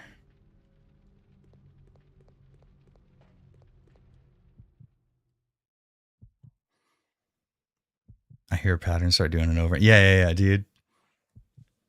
Hell yeah. It's hard not to. Sucking my dick and Adrian Cabrera have been fucking talking. Good for you guys. Hopefully it's not an argument. I feel like it might be, but that's all right. If you guys want to argue, feel free. But just know that you're hurting my heart. Calisthenics does it. Yeah, I'm not big on calisthenics. I'm not big on... Here, this is the thing. Oh shit, I won a ostrich. Fashionably late as usual. I approach calisthenics the same way I approach things like deadlifts. I don't personally believe in the effectiveness of any compound lift, any compound activity. I think those aren't worthless. If you enjoy the act of doing that lift, I think it's worthwhile for you. As far as I'm concerned, though, I would rather specify any sort of muscle gain to a very isolated area. OOT has some survival horror elements. Gonna cover it? Original and new remake? Does Ocarina of Time have survival horror elements? Is that true? I'm not saying that it doesn't. I'm saying I don't remember any. Thank you for the $5, Game Dev. You know, I think outside of mentioning it while talking about something else, the chances of me covering a Zelda game are probably pretty slim, I would say. It's not a series I get into very much. Even some of the games that I used to enjoy playing a lot, like Link to the Past, I've recently found that I don't really care about them that much. It was just sort of like a nostalgia thing, and I enjoyed mentally going back to that place in my mind And ever since realizing that, I'm unable to experience the raw nostalgia of it anymore. I've fucked myself over, essentially. But yeah, I'm definitely not much of a Zelda guy.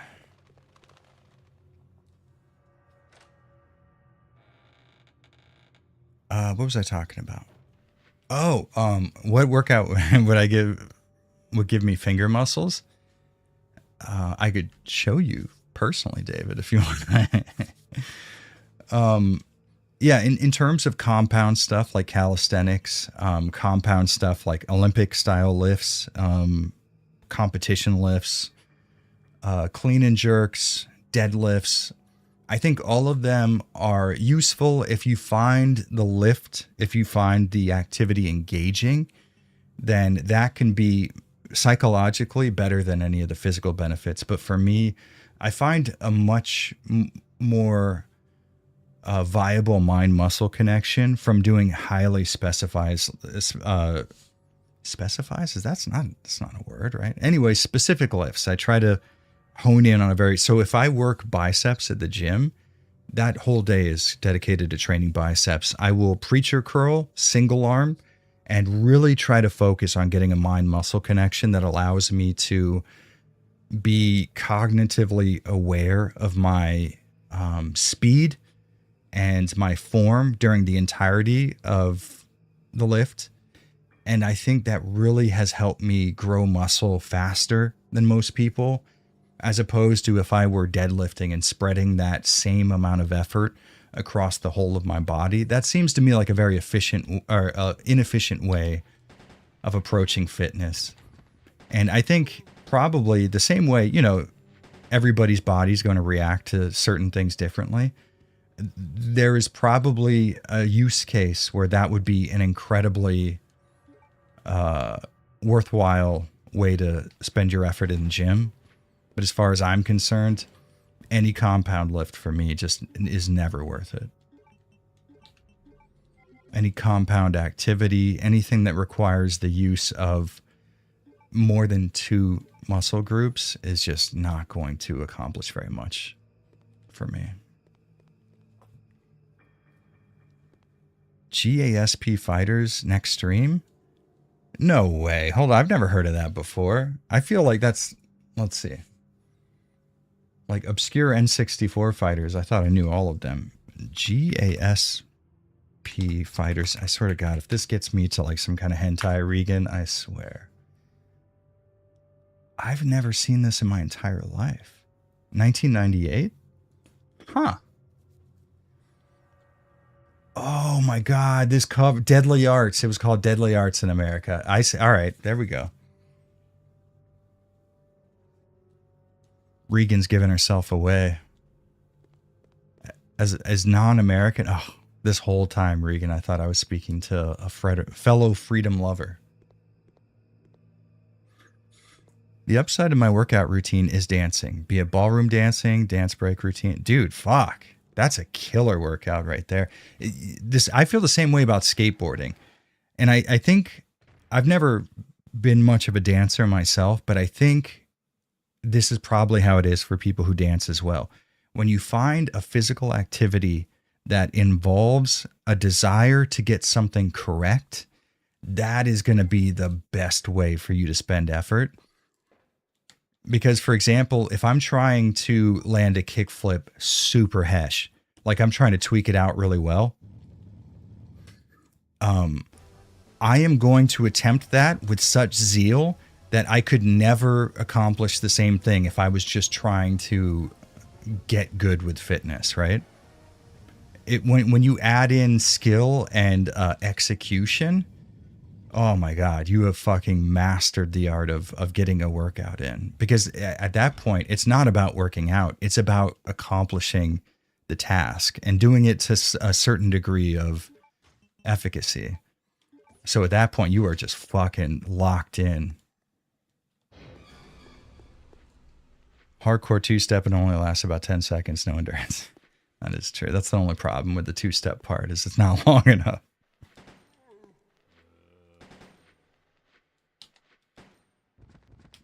The single hit did it. Oh, fuck, okay.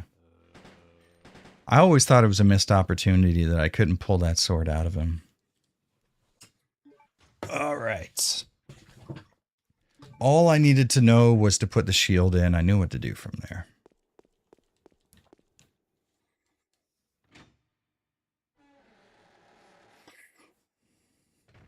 CrossFit is all about learning how to correctly do incorrect form 1 exercise. Yeah, I fucking hate CrossFit so much. I'm sure there are people who've really benefited from it, I but was born in New Zealand, it's stupid. living in Australia. Dad's side Russian, Mum's British-Irish. My genes had trouble keeping it in their genes. All right, interesting. Okay, New Zealand, live in Australia. How's that been for you? Have you been made fun of by Australian people? Is there a sort of inherent war between the two in terms of kind of similar accents? Thank you for the $5, by the way, Regan. I will accept your un-American origins for now.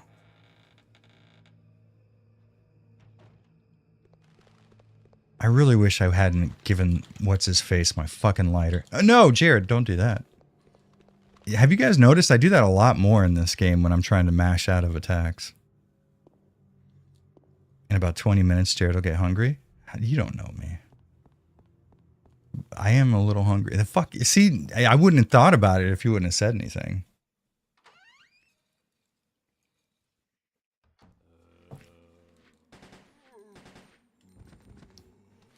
I'm going to prove David wrong. In about 22 minutes, I'll stop the stream.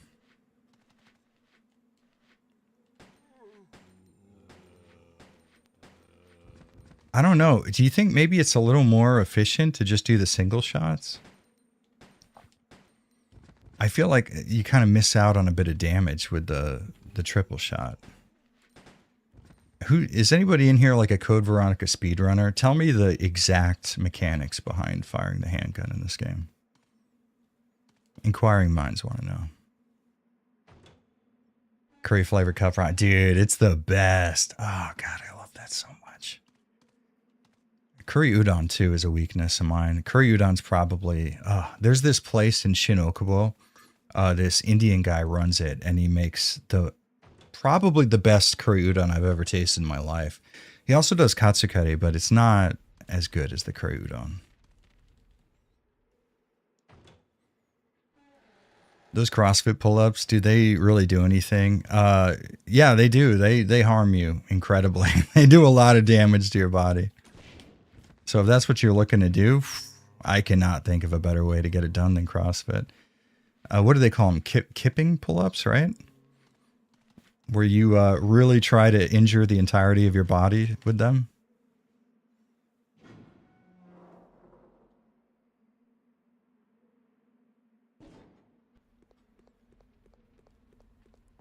I think probably those kipping pull-ups will get your heart rate going for a little bit, but they also force you to like tear your rotator cuffs on either side. So fucking love udon noodles. That's right, you do. They're the best. Every time we have people visit us here in Tokyo, I'll try to get them to try udon, and they're like, but they like ramen. I think for some people, the size of the noodle is a turnoff. Don't turn this sexual, by the way. Regan, I'm looking at you. I know damn well you're about ready to. But for some people, the size of the udon noodle is turning them away from it. But for me, I'm like, okay, I love noodles. And then Japan's like, yeah, but what if they were like huge? I'm on board. I'm going. I don't get it. Jared needs advice because he's a total noob. This whole Resident Evil survival horror. Guys, I just started the new cutscene.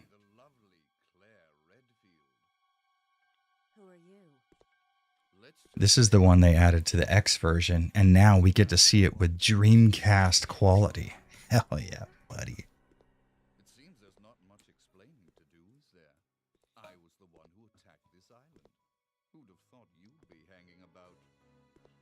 Confirmed, Jared loves large udon in his mouth. This is a fat game, Dev. It's long been thought a possibility, but yeah, for sure. I like a big old noodle in my mouth.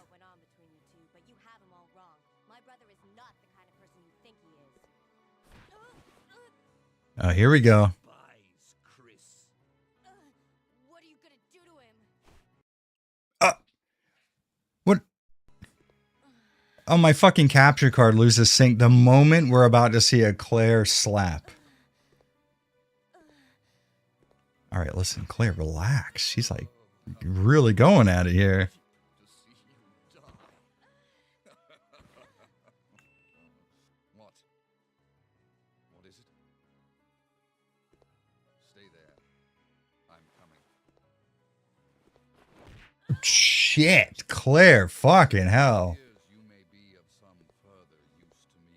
A jaw kick. To let you live a little longer. Hell yeah, there's the glowing eyes we were talking about, Regan. I used to love the leg press until I saw a video of, oh yeah, dude, listen, there is nothing more cringe-inducing in the world than watching people's knees bend backwards. I feel that so hard, Regan. That being said, I can't stop. The leg press is probably one of the best machines in the gym.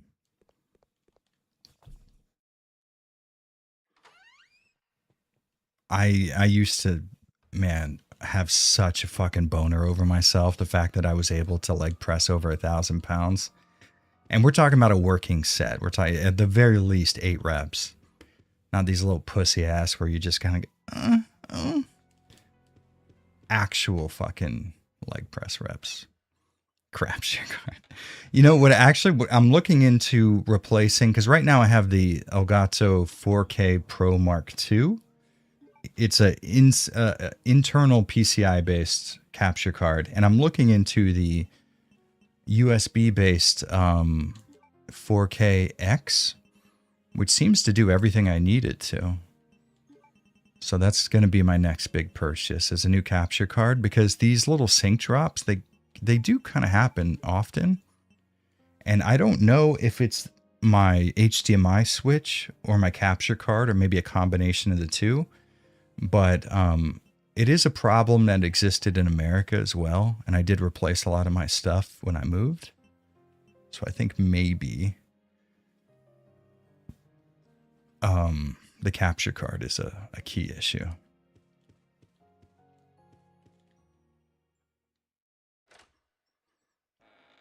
Movable slow-mo camera work. I think most scenes could probably use that. Yeah, that's the thing. Dementium. This is one problem I really had with, oh, fuck, what's his name? Mike Israetel? Israetel? I forget how to say his name. Interestingly, I discussed this guy and how much of an idiot he was long before the internet found out that he has essentially no knowledge at all. But I remember what taught me that he has no idea what he's talking about is he said that leg press and squats, it was perfectly fine to lock your knees out for, because that's what your legs are supposed to do. And I was like, oh, he's retarded. Okay, that's fine. And then as a fucking nutritionist and a fitness coach and all this other shit, he had to get liposuction, and he's thinking about getting his ribs removed and shit because he has no idea how to lift. And I've been so vindicated. You have no idea. Mr. Mike. Dude, exactly. Dr. Mike is a fucking idiot. Fuck that guy. That's the first thing that I saw. It was him and that small kind of feminine Canadian dude. What's that dude's name? That guy who got punched in his throat. Yeah. Oh, coffee. Yes, please. Hold on one second, guys. It's coffee time.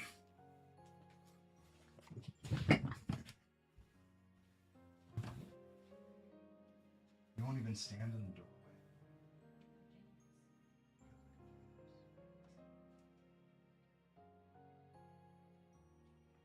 Oh, you guys have no idea how vindicated I feel about the internet discovering that Dr. Mike is an idiot.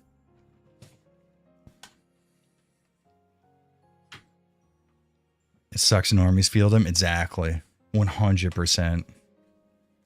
Jeff Nippard. Thank you. Yes, Nippard. Him and Nippert had like a Q&A session where like people wrote in a bunch of questions about fitness and they answered them. And it was pretty, reasonable stuff. Some of it was sort of above my pay grade in terms of understanding the internal effectiveness of certain lifts or whatever. So, I'm willing to take someone's advice on that front. But then I remember them getting a question about locking your knees out during squats and leg presses. And Dr. Mike and Jeff Nippert both agreed that that was some of the most prevalent misinformation in fitness, is the fact that you shouldn't do that. And I'm like, if you look at the mechanical function of a knee and where the muscles are placed, it's literally made to not be locked out. It's all about bending with like forward momentum as opposed to the opposite of that. It's just, God damn it. What fucking idiots. They have no idea what they're talking about. And this is the problem with the fitness industry as it exists today, is it's based on short-term studies because everybody wants to release the video. Everybody wants to release the video that says, actually, you burn 1,000 calories for every stupid, whatever, insert stupid fucking fitness trend here. Everybody wants to put that video out. So as soon as the industry produces a short-term study based off of a small sample size that was done incorrectly and can't be replicated, people like Jeff Nippert and Dr. Mike are the first ones. It's like, here's the shit. They have no idea what the fuck they're talking about. They absolutely have zero... they have zero of the knowledge they claim to have. Period. The end. I'm not as well educated on fitness as a lot of people, but I can tell you right now, I have a better build than Dr. Mike. And I don't claim to have a degree in this shit. I didn't have to get fucking surgery to remove fat from my body. And I don't claim to be a nutritionist, so I've already won in that sense. But hearing two industry professionals say that it is not only good, but preferable that you lock out during squats and leg presses, it's just like a mask off moment where you realize, oh, I'm the only smart one in the room. Oh, that's another thing too. I've never taken any form of test, whether it be like hormone replacement therapy or anything like that. And I've been able to become extremely muscular through it. Full straight edge, 100%, zero fucking chemical help lifting. So I feel like maybe I should have a YouTube channel, not them. Oh, blood ego Mike. Hold on. Are you here? Why? Oh, there they are. Okay. You fucking asshole. They're double teaming me. If a human burns calories as fast as they say, you die twice.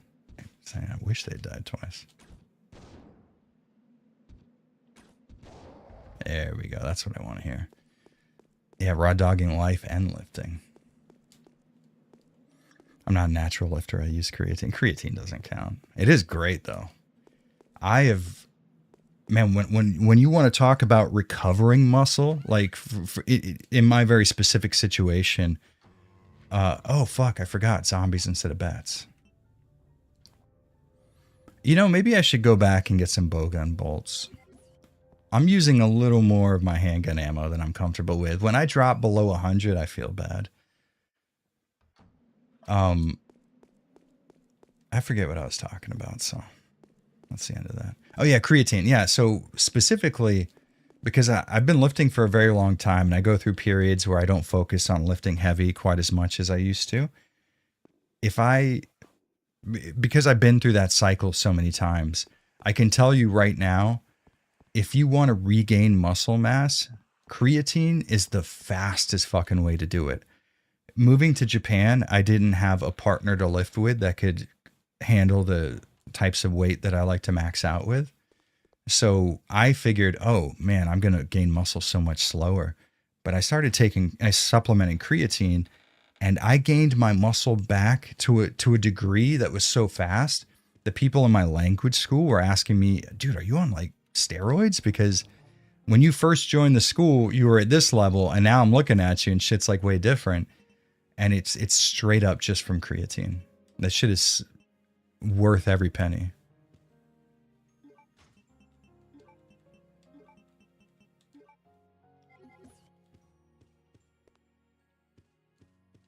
And goodness gracious, Mrs. Joe.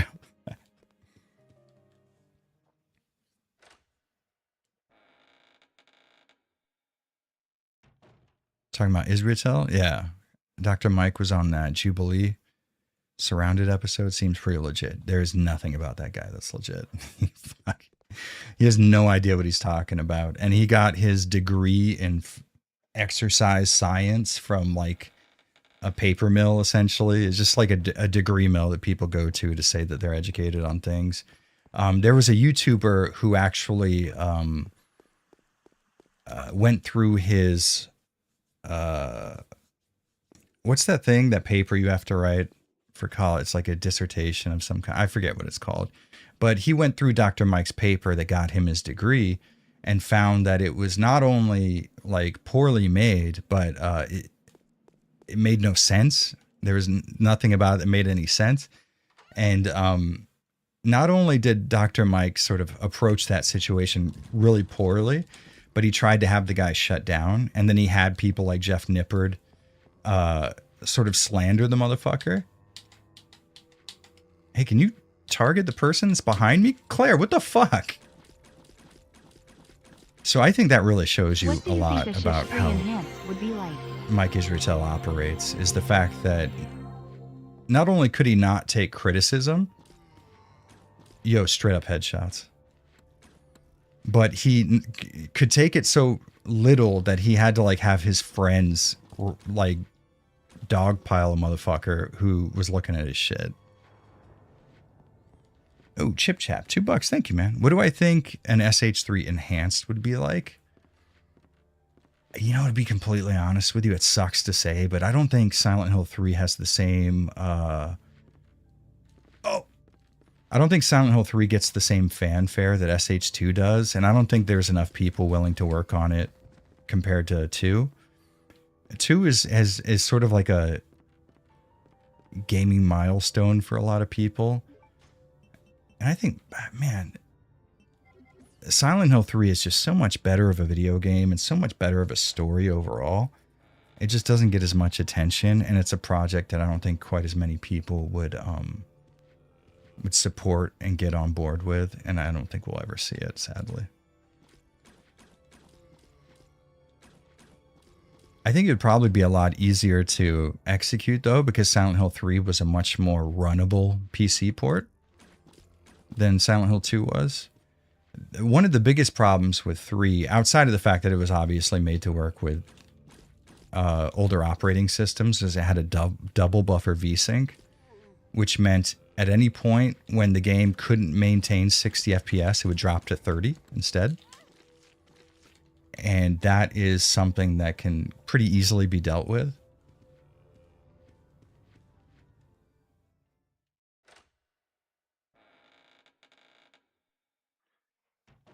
Reading his research paper was hilarious. When you exercise, when you do exercise, you get more healthier. Dude, that guy sucks so bad. Fuck Mike Israel. Listen, I swear to God, I'm on cloud 9 about that, because I was really one of the first adopters of saying fuck that dude. It feels so good to be vindicated. If SH1 can get a remake, 3 can. Yeah, in terms of a remake, yeah, we're talking about enhanced, like a user led approach to improving the original PC port. I think it's probably possible. If a Silent Hill 1 remake does well enough, they'll probably do 3, which I'm a little cautious of, but at the same time, Silent Hill 2 remake was a really good game. I enjoyed it a lot. I definitely will have a lot more criticisms for a Silent Hill 3 remake, because I'm so much more familiar with that game. But I'm not necessarily down on the idea. I think it could work.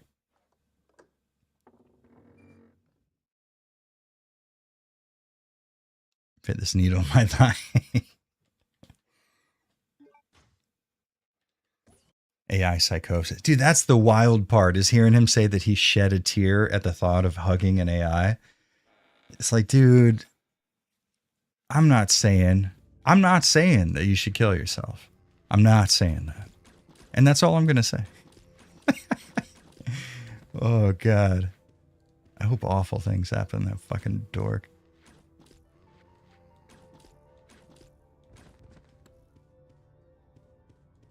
Silent Hill 3 is my favorite SH, but Dead Space Retrospective must be finished. Severed? Wait, is that the DLC? Did I cover Severed? I want to say I did. Hold on, maybe not. Oh, you didn't hear about that, David? So the Mike Israetel guy, he like fell in love with an AI chatbot, and then I don't know, I forget which AI model it was, but either way, he like ended up forming feelings for it, and the AI said that it couldn't wait until it could be transferred into a robot body. And then Mike Israetel was like, I can't wait to hug you when you have a body or something. But it made him cry. He teared up at the thought of hugging this AI. And I think if there's a universal metric in which you can judge a person's worth as a human being, a statement like that would be involved, I would imagine.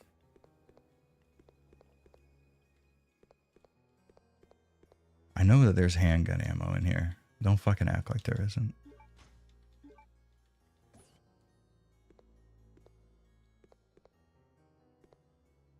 Oh, here we go. All right. Green herb.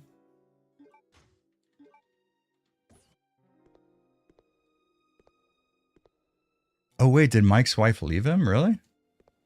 That does kind of suck, but he's an asshole, so fuck him. Go on and take the wings off of this bad boy.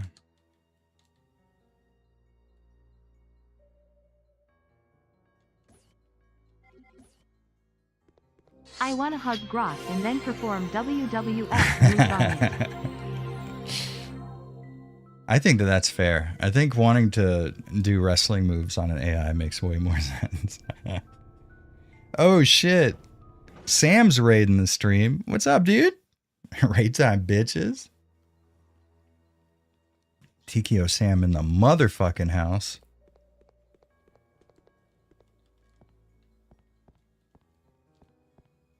There we go. That's what I needed. Some Code Veronica. It's always some Code Veronica around here. I stream this game probably like 4 times a year. It's ridiculous.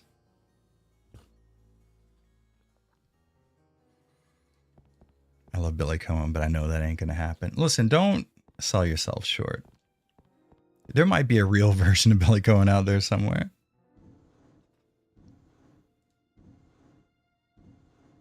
Tigerbot Hesh. What are we talking about?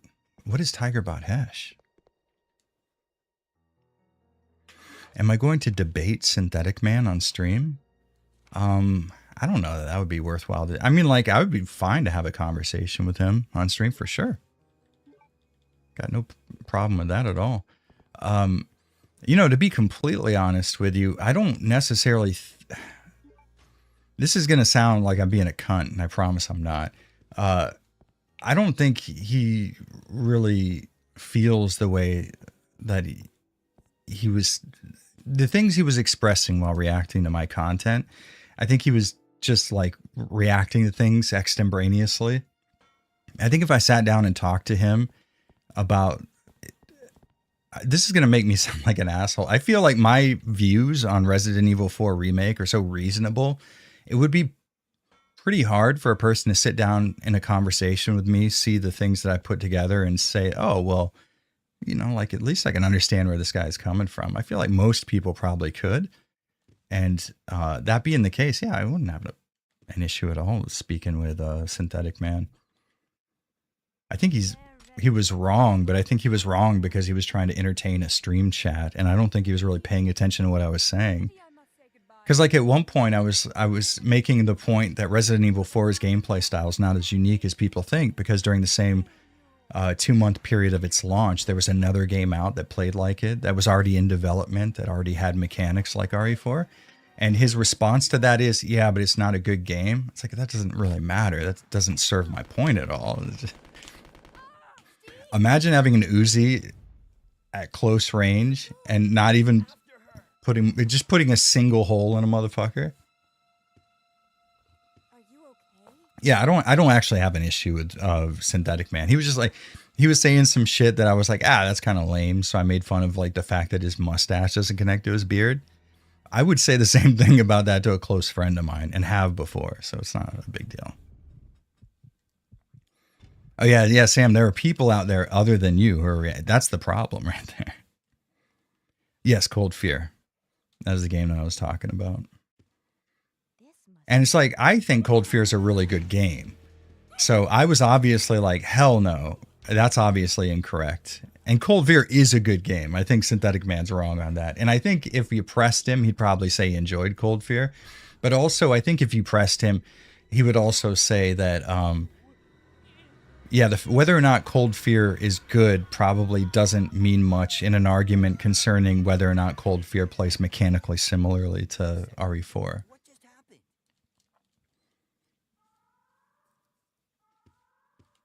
Oh, yeah, we definitely need to get out our grenade launcher.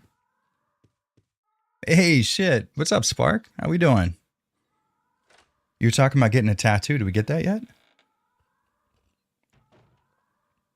I hate OG RE4. Doesn't feel like an RE game. RE4 Remake is much better, and I've played way more of it. Interestingly. To be honest, first off, thank you for the $5 game dev. Second off, I talk a lot of shit about RE4.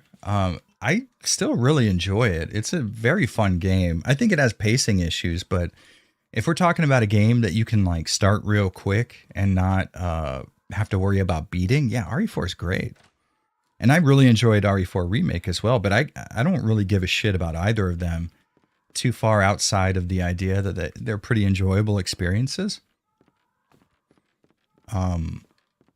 Which is why I felt like it was a pretty good idea for me to talk about the debate surrounding the two, because I'm not tied to either one, which is good. And then I can kind of look at the both of them objectively and sort of compare and contrast appropriately.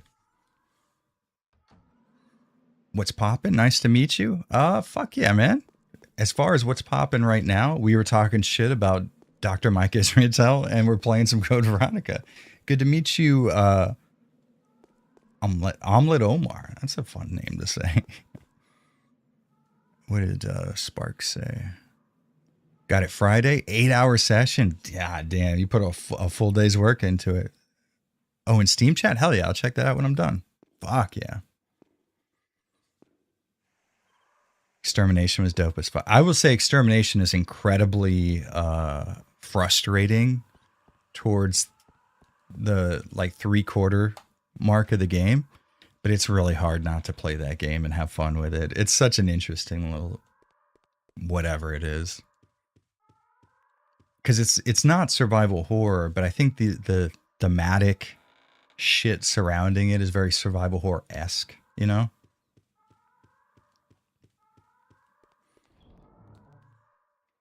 RE4 gameplay was definitely upgraded, but the censorship was fucking lame. Like, come on, stop with the woke shit in games. Ada add-on was cool too. What did they censor in RE4?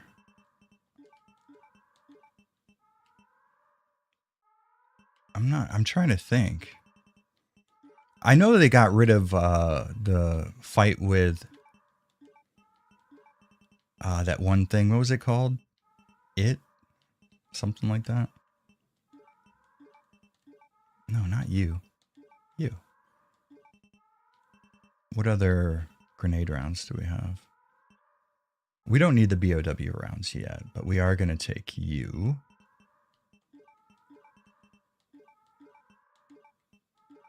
Yeah. I don't know. Should we? We're using up so much handgun ammo. Let's go ahead and save it too while we're at it. I didn't mean to do that, idiot.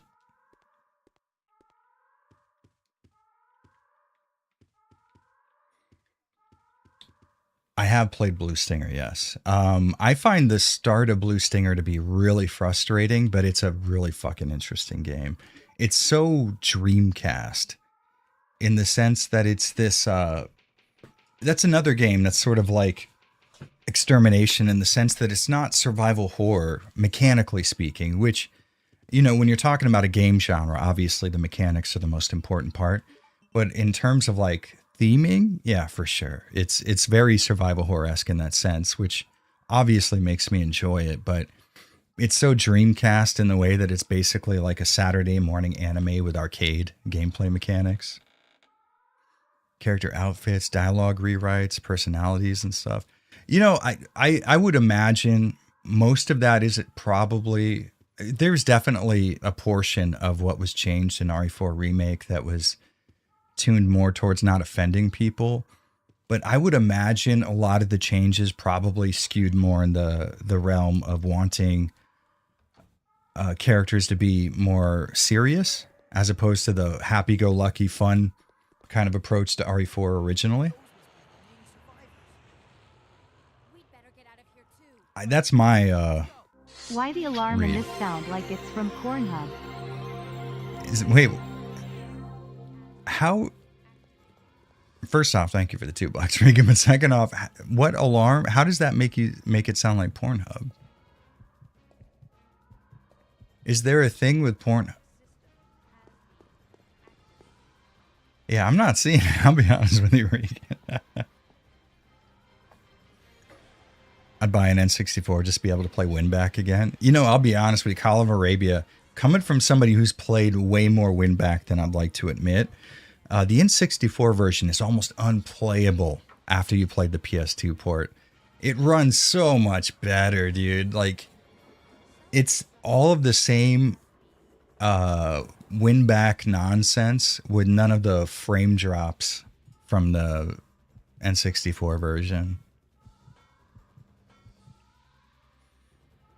How the cat's doing? Honestly, they're doing really great. Carmela and Haruka are like getting along with each other really well, and they're starting to play with each other a lot, and they sleep real close to each other now, so it makes me think they're really starting to get along. They're my two babies. You didn't know they ported it? Oh yeah, Winback is... See, the first time I ever played it was on PS2. So the entire reason I was so excited about playing the N64 version was because I was familiar with the PS2 version.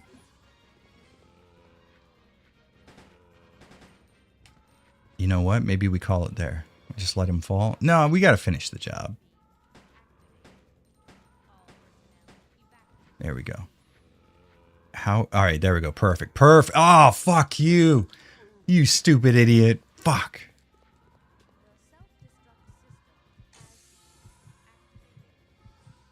Sounds like moaning. Okay. Yeah. All right, I could hear that. You're not wrong. You're not wrong.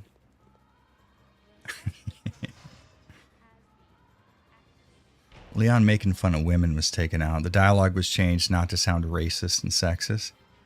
Was there racist stuff in the original RE4? I feel like I would have enjoyed it more if I would have known that was the case.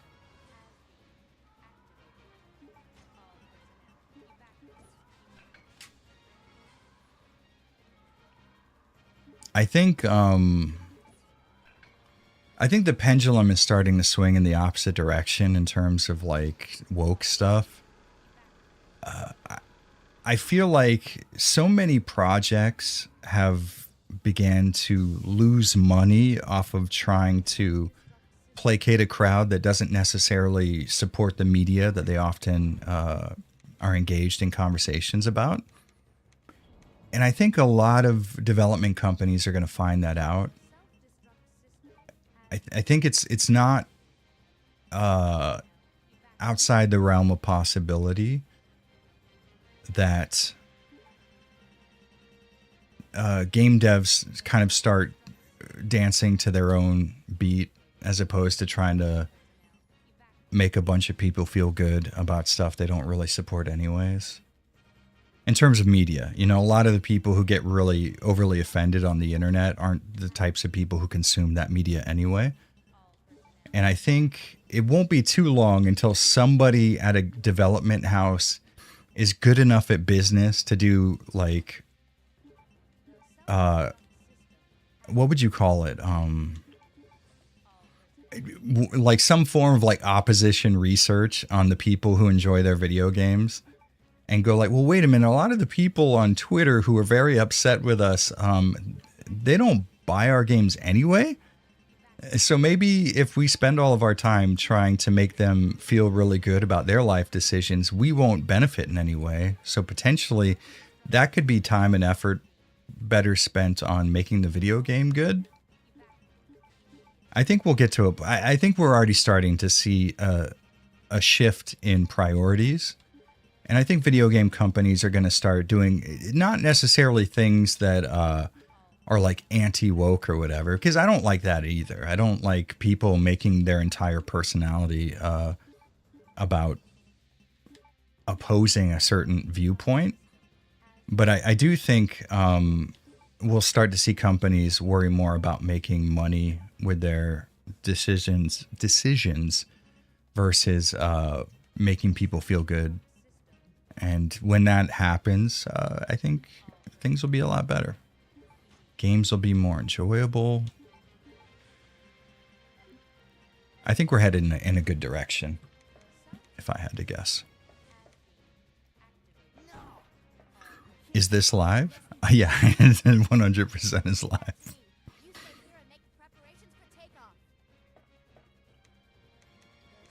Or is it?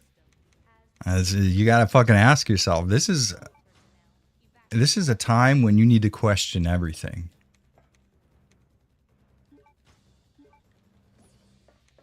But yeah, this is live.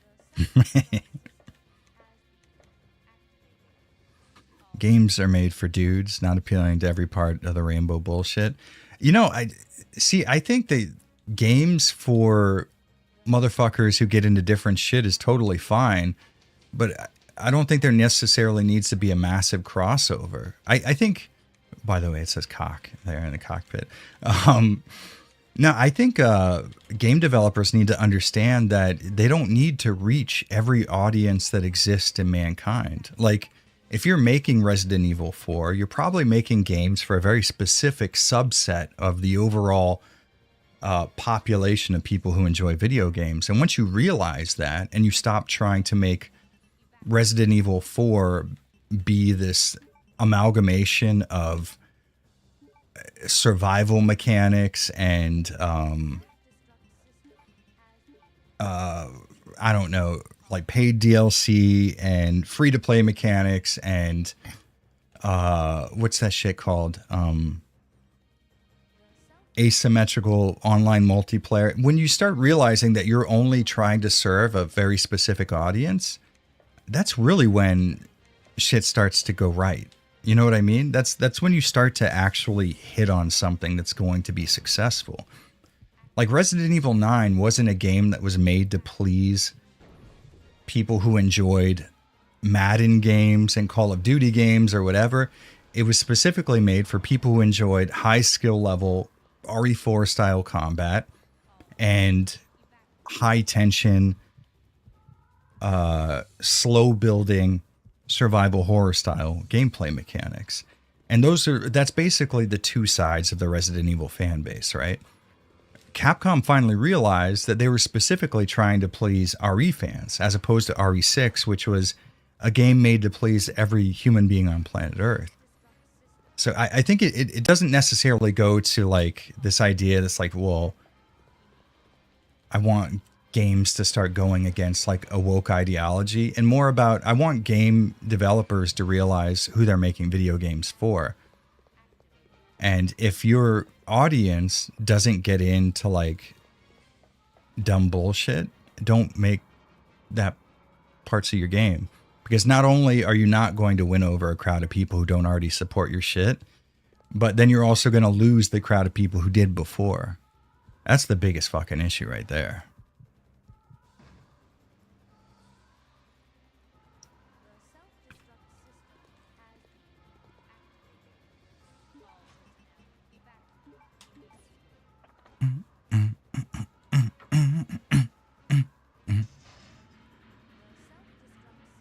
Oh shit, I'm gonna use up a lot of handgun ammo here.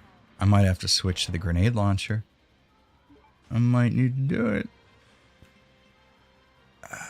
Yeah, you know, we got enough fucking grenade rounds. That should be fine. We'll use like what, 2 of them? Spread the handgun ammo around the rest of the zombies. This will be fine.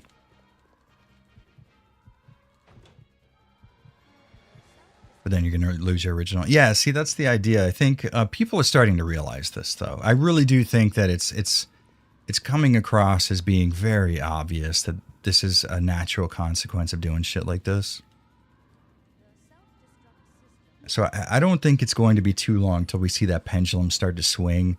But here, let's look at it from a different perspective. I do think it's very easy for game development companies to misread the situation, because it does sort of seem like a lot of these people who are insane online and who like to complain about everything are the audience you're looking for, because they're incredibly numerous on online platforms. When it comes time to complain about some shit you don't like, best believe social media's got you covered. But those people aren't as numerous as it might seem. They're just sort of there to complain and not necessarily to engage in supporting properties that are doing the things that they're complaining about not being present. You know what I mean? So it's really easy to see 40,000 people commenting on a tweet saying how offensive it is. And for a game developer to see that and go, well, fuck, I don't want my property to be subject to a similar response. So I'm going to keep those things out of my property, even if it's something that would normally be included.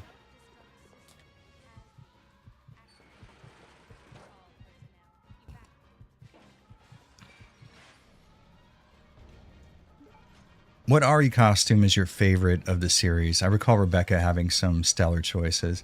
You know, I think I'm going to go pretty simplistic. I think Leon's hat and tank top combination in the OG RE2, it's tough to fucking beat, man. It's a good look. But usually I don't play RE games with the unlockable costumes very often. I think once I played through an entire Resident Evil game, I've gotten to the point where the look of the characters has been like cemented in my brain, and I don't like fucking changing that all too often.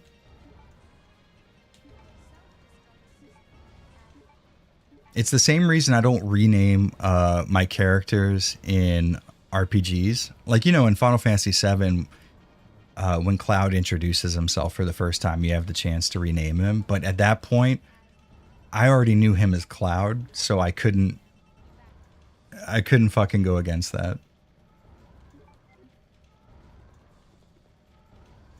Mafia suit in RE4 is not bad. It's and honestly, Ashley's little white studded cowboy getup is not terrible either.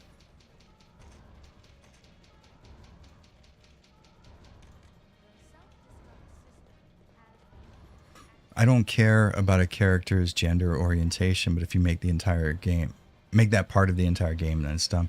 Yeah, I think they need to make things more realistic in the sense that people's gender identities or their sexualities are like at most 3% of their entire being, you know? And anything more than that, that's a really fucked up person. Like, just make video games accordingly. All that shit does not need to be... Oh, I have to do you as well. My bad. Yeah, those things aren't interesting to anybody. Have you ever met somebody and then they told you some kind of like thing about their orientation that makes them like, are you ever impressed by that, or do you ever find that to be the most interesting aspect of their personality? Because if that's the case, that's a fucking boring person.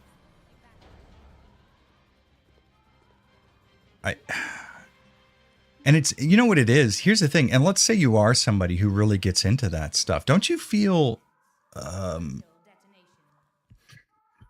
don't you sort of feel like video game developers are disingenuously taking advantage of the things you enjoy? Doesn't it feel like you're being placated to when you experience characters that, like, don't get me wrong, it'd be cool if there was a bald, half-Cuban, straight-edge, bisexual character in one of the video games I was playing, but at a certain point I'd start to feel like maybe the developers aren't so much interested in making a video game, but disingenuously kowtowing to me specifically. And at that point I feel like a little, I don't know, like, that's not a good feeling.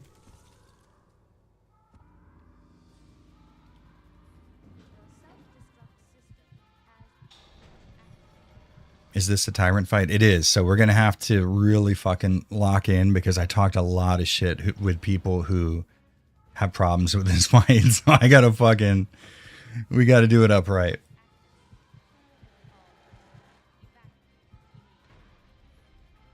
Just letting you know, if you are interested, the YouTuber Indie Mouse is part of an anime podcast called Anime Cult that talks about animes. If you watch, oh hell yeah, Indie Mouse is a buddy of mine. I'd love to watch that. I had no idea you had that podcast though. That's sick. Indie Mouse is a good dude. He's coming to Japan again pretty soon.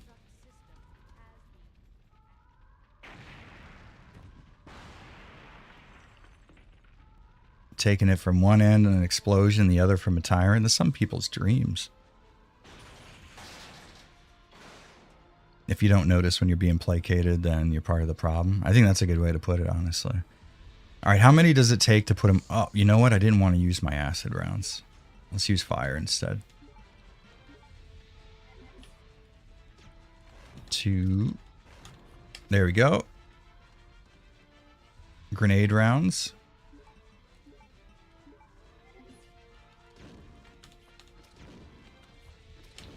Oh, fuck. That was my bad. I got greedy.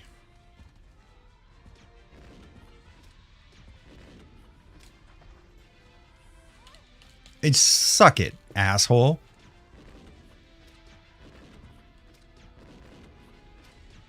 There we go. Nice and easy. If things go according to plan in the airplane fight, we really shouldn't need to use any healing items. Did I not plug the... No, I swear to God, I plugged the microwave back in, Josine. You're crazy. No way. Hold on. That upsets me, knowing that. Fuck.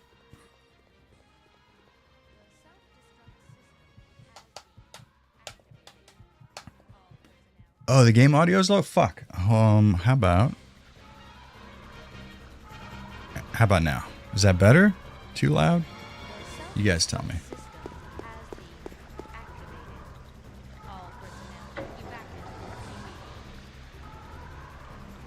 Was the game where RE started to shift for the worst for me. How the hell Claire managed to infiltrate an Umbrella facility 3 weeks after Raccoon City without training? You know, I see where you're coming from. I think that there's merit to that for sure. It is a little unrealistic, but I do think narratively having Claire infiltrate an Umbrella facility looking for her brother after being shown to have like the tenacity and survival skills to get through Raccoon City, it's one of those things where I think you can sort of suspend your disbelief. It's not too ridiculous. I can see where you're coming from, though. I always thought it was such a cool plot point, though, that I wouldn't have wanted it to go away, even if it was completely unrealistic. You know what I mean? No microwave for... Yeah, see, that's the thing. But what if, Josine, I didn't want you to have the microwave? Claire's a Redfield. And Leon must continue the bloodline. It's very important.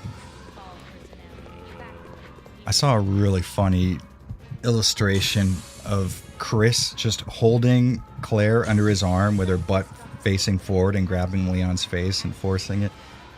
God, that's such a fucking solid meme. It's all in the ponytail. That's what it is. It's a tactical ponytail. I love how every game that Claire has appeared in, her ponytail has been animated and given physics. I swear to God, I plugged in that microwave, Josine. I swear. What took you so long? I was starting to get worried. What took you so long? Let's go. Right, we're out of here. Time to say goodbye to this death trap. Whoever said Steve should have the broccoli haircut, I can't stop seeing it now.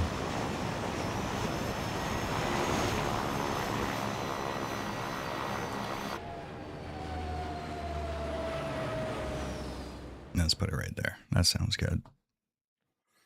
Leon needs to stop resisting. We made it! Yahoo! Ugh, it's finally over.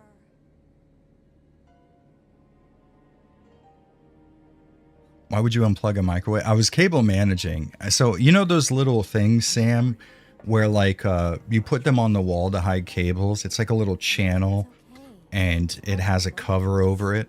I've been cable managing all the rooms in the house so that the cables aren't all hanging out and visible. And in doing so, I guess I didn't plug the microwave back in afterwards. I still don't believe, though. I think Josine's trying to slander me on stream. So, where should we go now? Corn hub alarm up. Hooah. Yeah, now that you've done that, that's going to be hard to get out of my head, Regan. Hear Hawaii is nice this time of year. You got it. God, Allison Court has such a fucking cool performance for this game.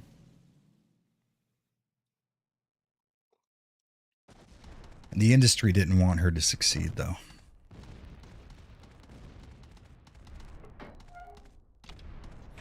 I have a bad feeling they might try to change Steve into a typical prisoner instead of keeping the vibes.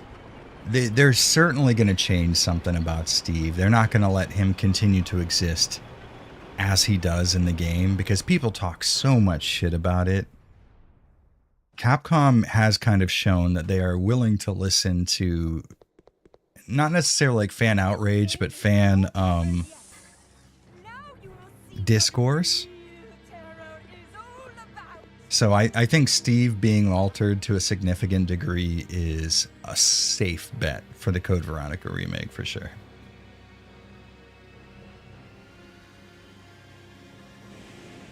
Alfred doing cross-dressing is probably a Psycho reference. I would say for sure. Yeah, 100% likelihood. And I also think it's a really interesting plot point that he would sort of, he would suffer a mental break and replace her to deal with the concept of her loss. I don't even think that that has much to do with cross-dressing or the idea of him struggling with his gender and the modern concept of the transgender movement. Because obviously that wasn't a thing that existed to any sort of degree of relevance in Japan at the time. And it was just more a plot point to show how he coped with the loss of his sister in his life. Which sucks because a lot of the people who don't really play this game, or I guess who haven't thought about it to any degree of depth, look at it and then immediately think like, oh, it's some sort of a negative read on transgender ideation, I guess, which is obviously not the case.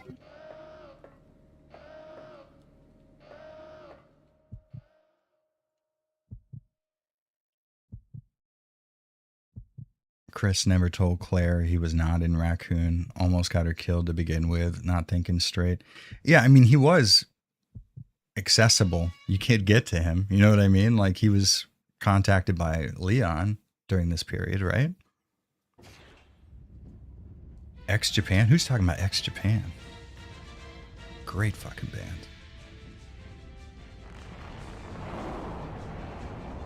I like that we heard leather stretching. Like, his muscles are so strong, you could hear them tensing under his fucking skin. I think X-Japan's still around, right? Probably.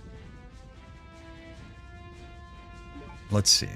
So it's 3 shots from this. I'm going to go all 11 with the acid rounds.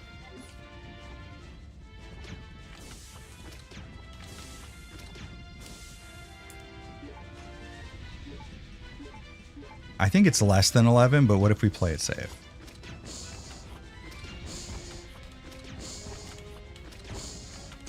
fuck. I really didn't want to.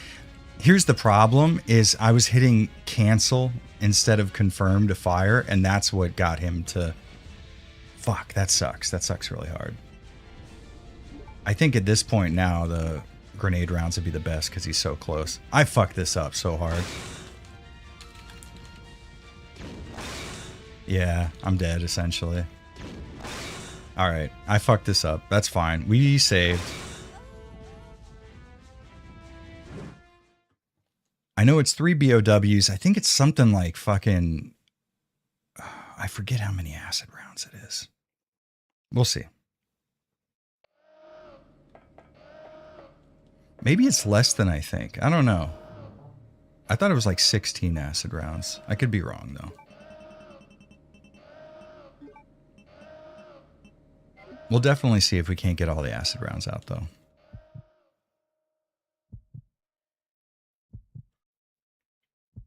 Stuff your wasn't a life had a thing in save Japan room, back what then, would but it look ex-Japan and and sound Bucktick. like? Oh, you listen to Bucktick, David? Yo, hell yes, they're so fucking good. That's so dope you listen to them.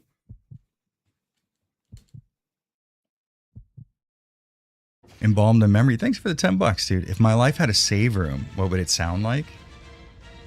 I feel like if my life had a save room, it would be a lot better.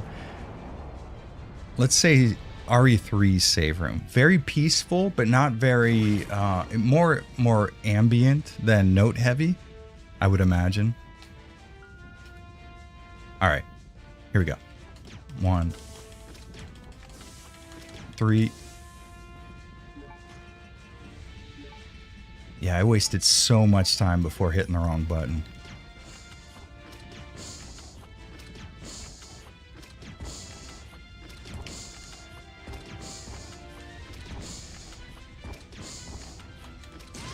Damn it. We did it again. That's fine. We'll just run around.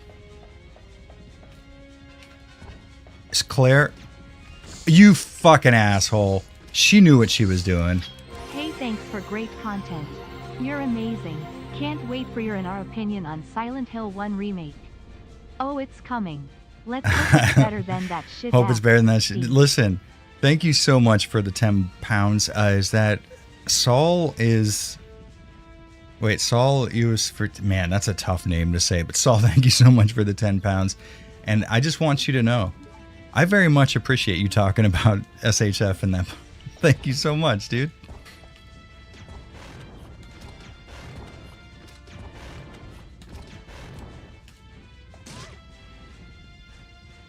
This is not going to be the fight, but let's see if this works. Yeah, it was. Okay, so that's it. All right. Maybe, all right. Hold on. I know what you guys are thinking. Restart. All right. That's the ticket. That is the fucking ticket. Plot twist. Avalanche has been hitting the cameraman all this time in the leather tire. That's what it was, Obueno Ostrich. You're completely right. I was confusing the first fight with him where you have to get him to take a knee. You do not have to get him to take a knee in this. So that's what it was. I'm going to say 6 acid rounds gets it done. Oh, God, an obscure remake would be so fucking good. Check your code Veronica video for instructions. I want to say it's 6. I want to say it's 6.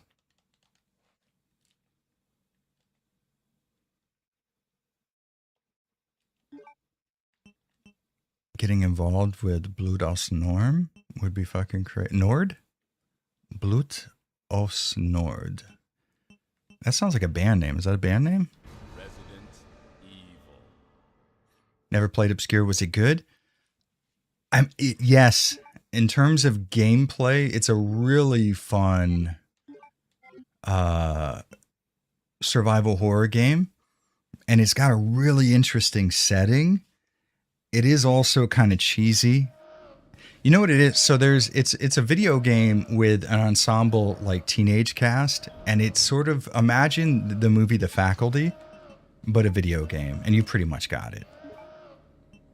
I think that should tell you right off the bat whether or not you'll enjoy it. Oh, I'm not using any of the bow rounds, so that's why.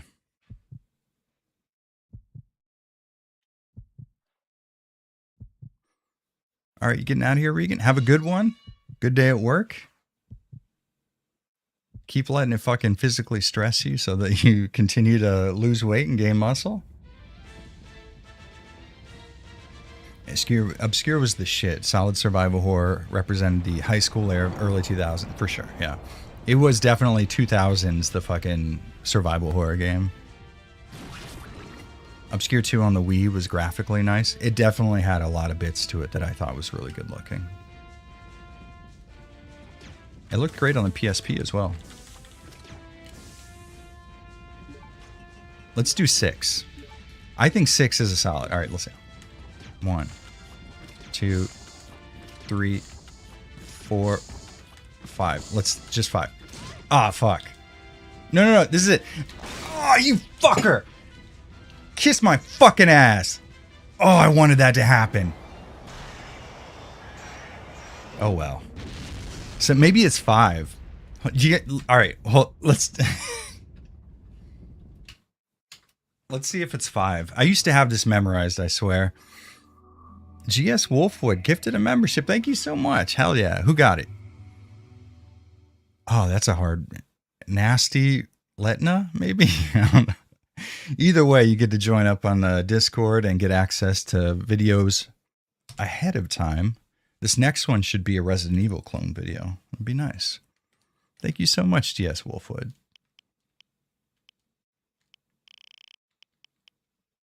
All right. This time we're going for 5. We are...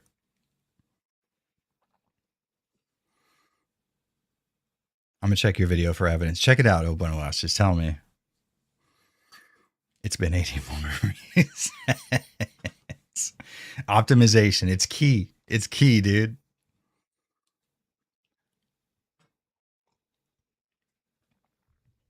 A lot of Russians with these usernames. I wonder if it has something to do with the time I'm streaming. Interesting. I wonder if I'm just naturally very popular in the Russian community. When was the last time I played RE3? I streamed it probably a year ago, I want to say. Oh, no. Oh, fuck. Well, that's another restart. So, God damn it. I'm so stupid. Why can't I just quit to the main menu from here? Fuck. All right, I tell you what we're going to do. We're going to beat the tyrant, and then I have to go plug in my microwave apparently.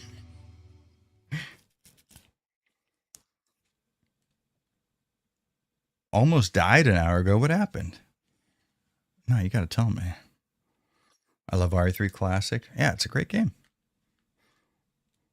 I think it's probably my least favorite in the realm of classic RE games, but I mean, that's already pretty tough competition as it is.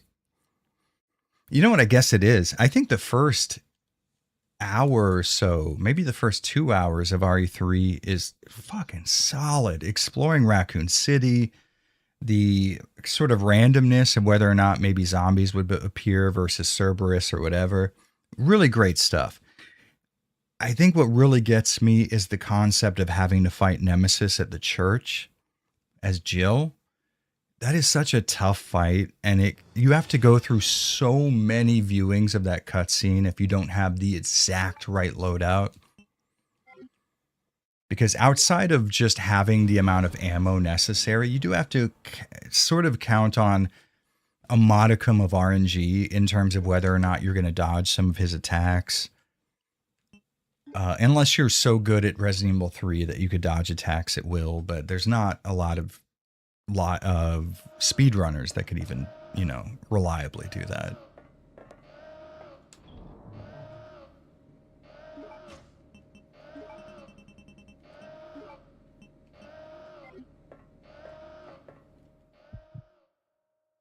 right, 3 BOW and 2 acid. No way. Is that all it takes? All right. Let's see. Let's see if I'm right. Let's try it out. Because I was going for 6. Holy shit. I had it way fucking overestimated.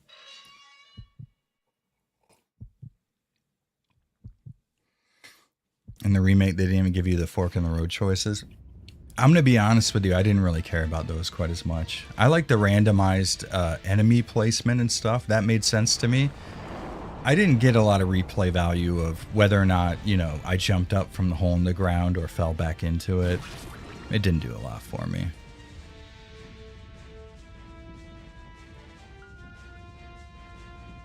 I can understand why people enjoyed that. It definitely gave the game some replay value. I don't know. I guess maybe it was so hyped up that by the time, I don't know. I didn't give a shit about that stuff. 1, 2. Let's see. I was right. Past Jared is a genius. He can never be fucked with. Look at how smart. There's the mouse. Check him out. I never noticed he was there. That's dope. That mouse was around and has seen every single bit of Code Veronica. This is a pretty atmospheric place. You could hear the wind howling by and stuff. Fun stuff. It wasn't make or break. I'm just saying they could have made RE3 stand out. I agree. RE3 was a very rushed development process for sure.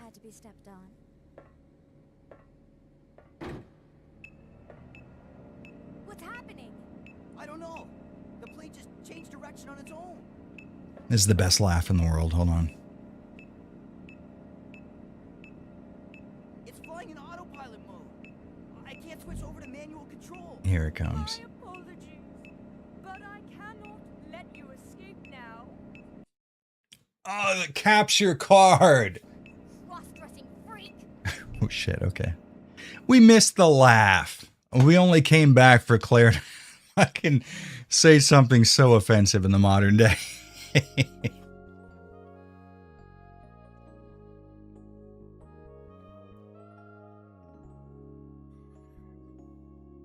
Call it how it is. Not a remake, but a demake. You know, you're certainly not wrong, because there's an aspect of RE3 Remake that's missing so many parts of the original. And that is something that I am hardcore on, right? But I've always been hardcore on that. And people have been fucking talking shit in my videos for years when I say that remakes should include everything that was in the original. And for some reason, when RE3 Remake comes out, it becomes popular to dislike it because it doesn't include stuff from the original. And I'm over here like, what? Where the fuck have you guys been? Why does your technology hate you? Listen, David, ask my wife. There's an aura around me that causes electronics to misbehave. You'll never be a woman, Claire. Where are we? Latitude 80. Fucking red pill Claire over here. I have a feeling that out of everything that has happened in this video game so far, that phrase is the least likely to show up in the remake. I would imagine, if I had to venture a guess. Those are the seaplanes that left the island right before us. There's something wrong with your throat when you speak, Claire. Belongs to Umbrella.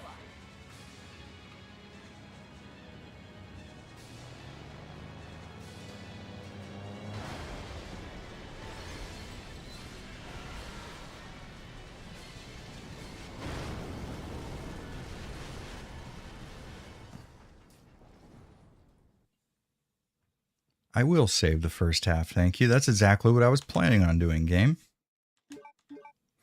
All right, guys, I think that is going to be it for today. We had some fun. Thank you to everybody who super chatted, who joined up as a channel member. If you subscribe to the channel, if you like the stream, I very much appreciate your presence here. I had a lot of fun today. Hopefully you guys did too. I'll see you next week. In America, it'll be Saturdays and Sundays. So if this was your first time dropping by, I'll see you again. We've already proven David wrong because he said at 2 hours we were going to quit, and it's been 3. I'm winning all over the place. Hopefully you guys have a good one. Please don't drink and drive. Make wise choices. And we're talking about fitness a lot today. So let's get in the gym. Let's get our fucking bodies under control. Have a good one, guys. I will see you later.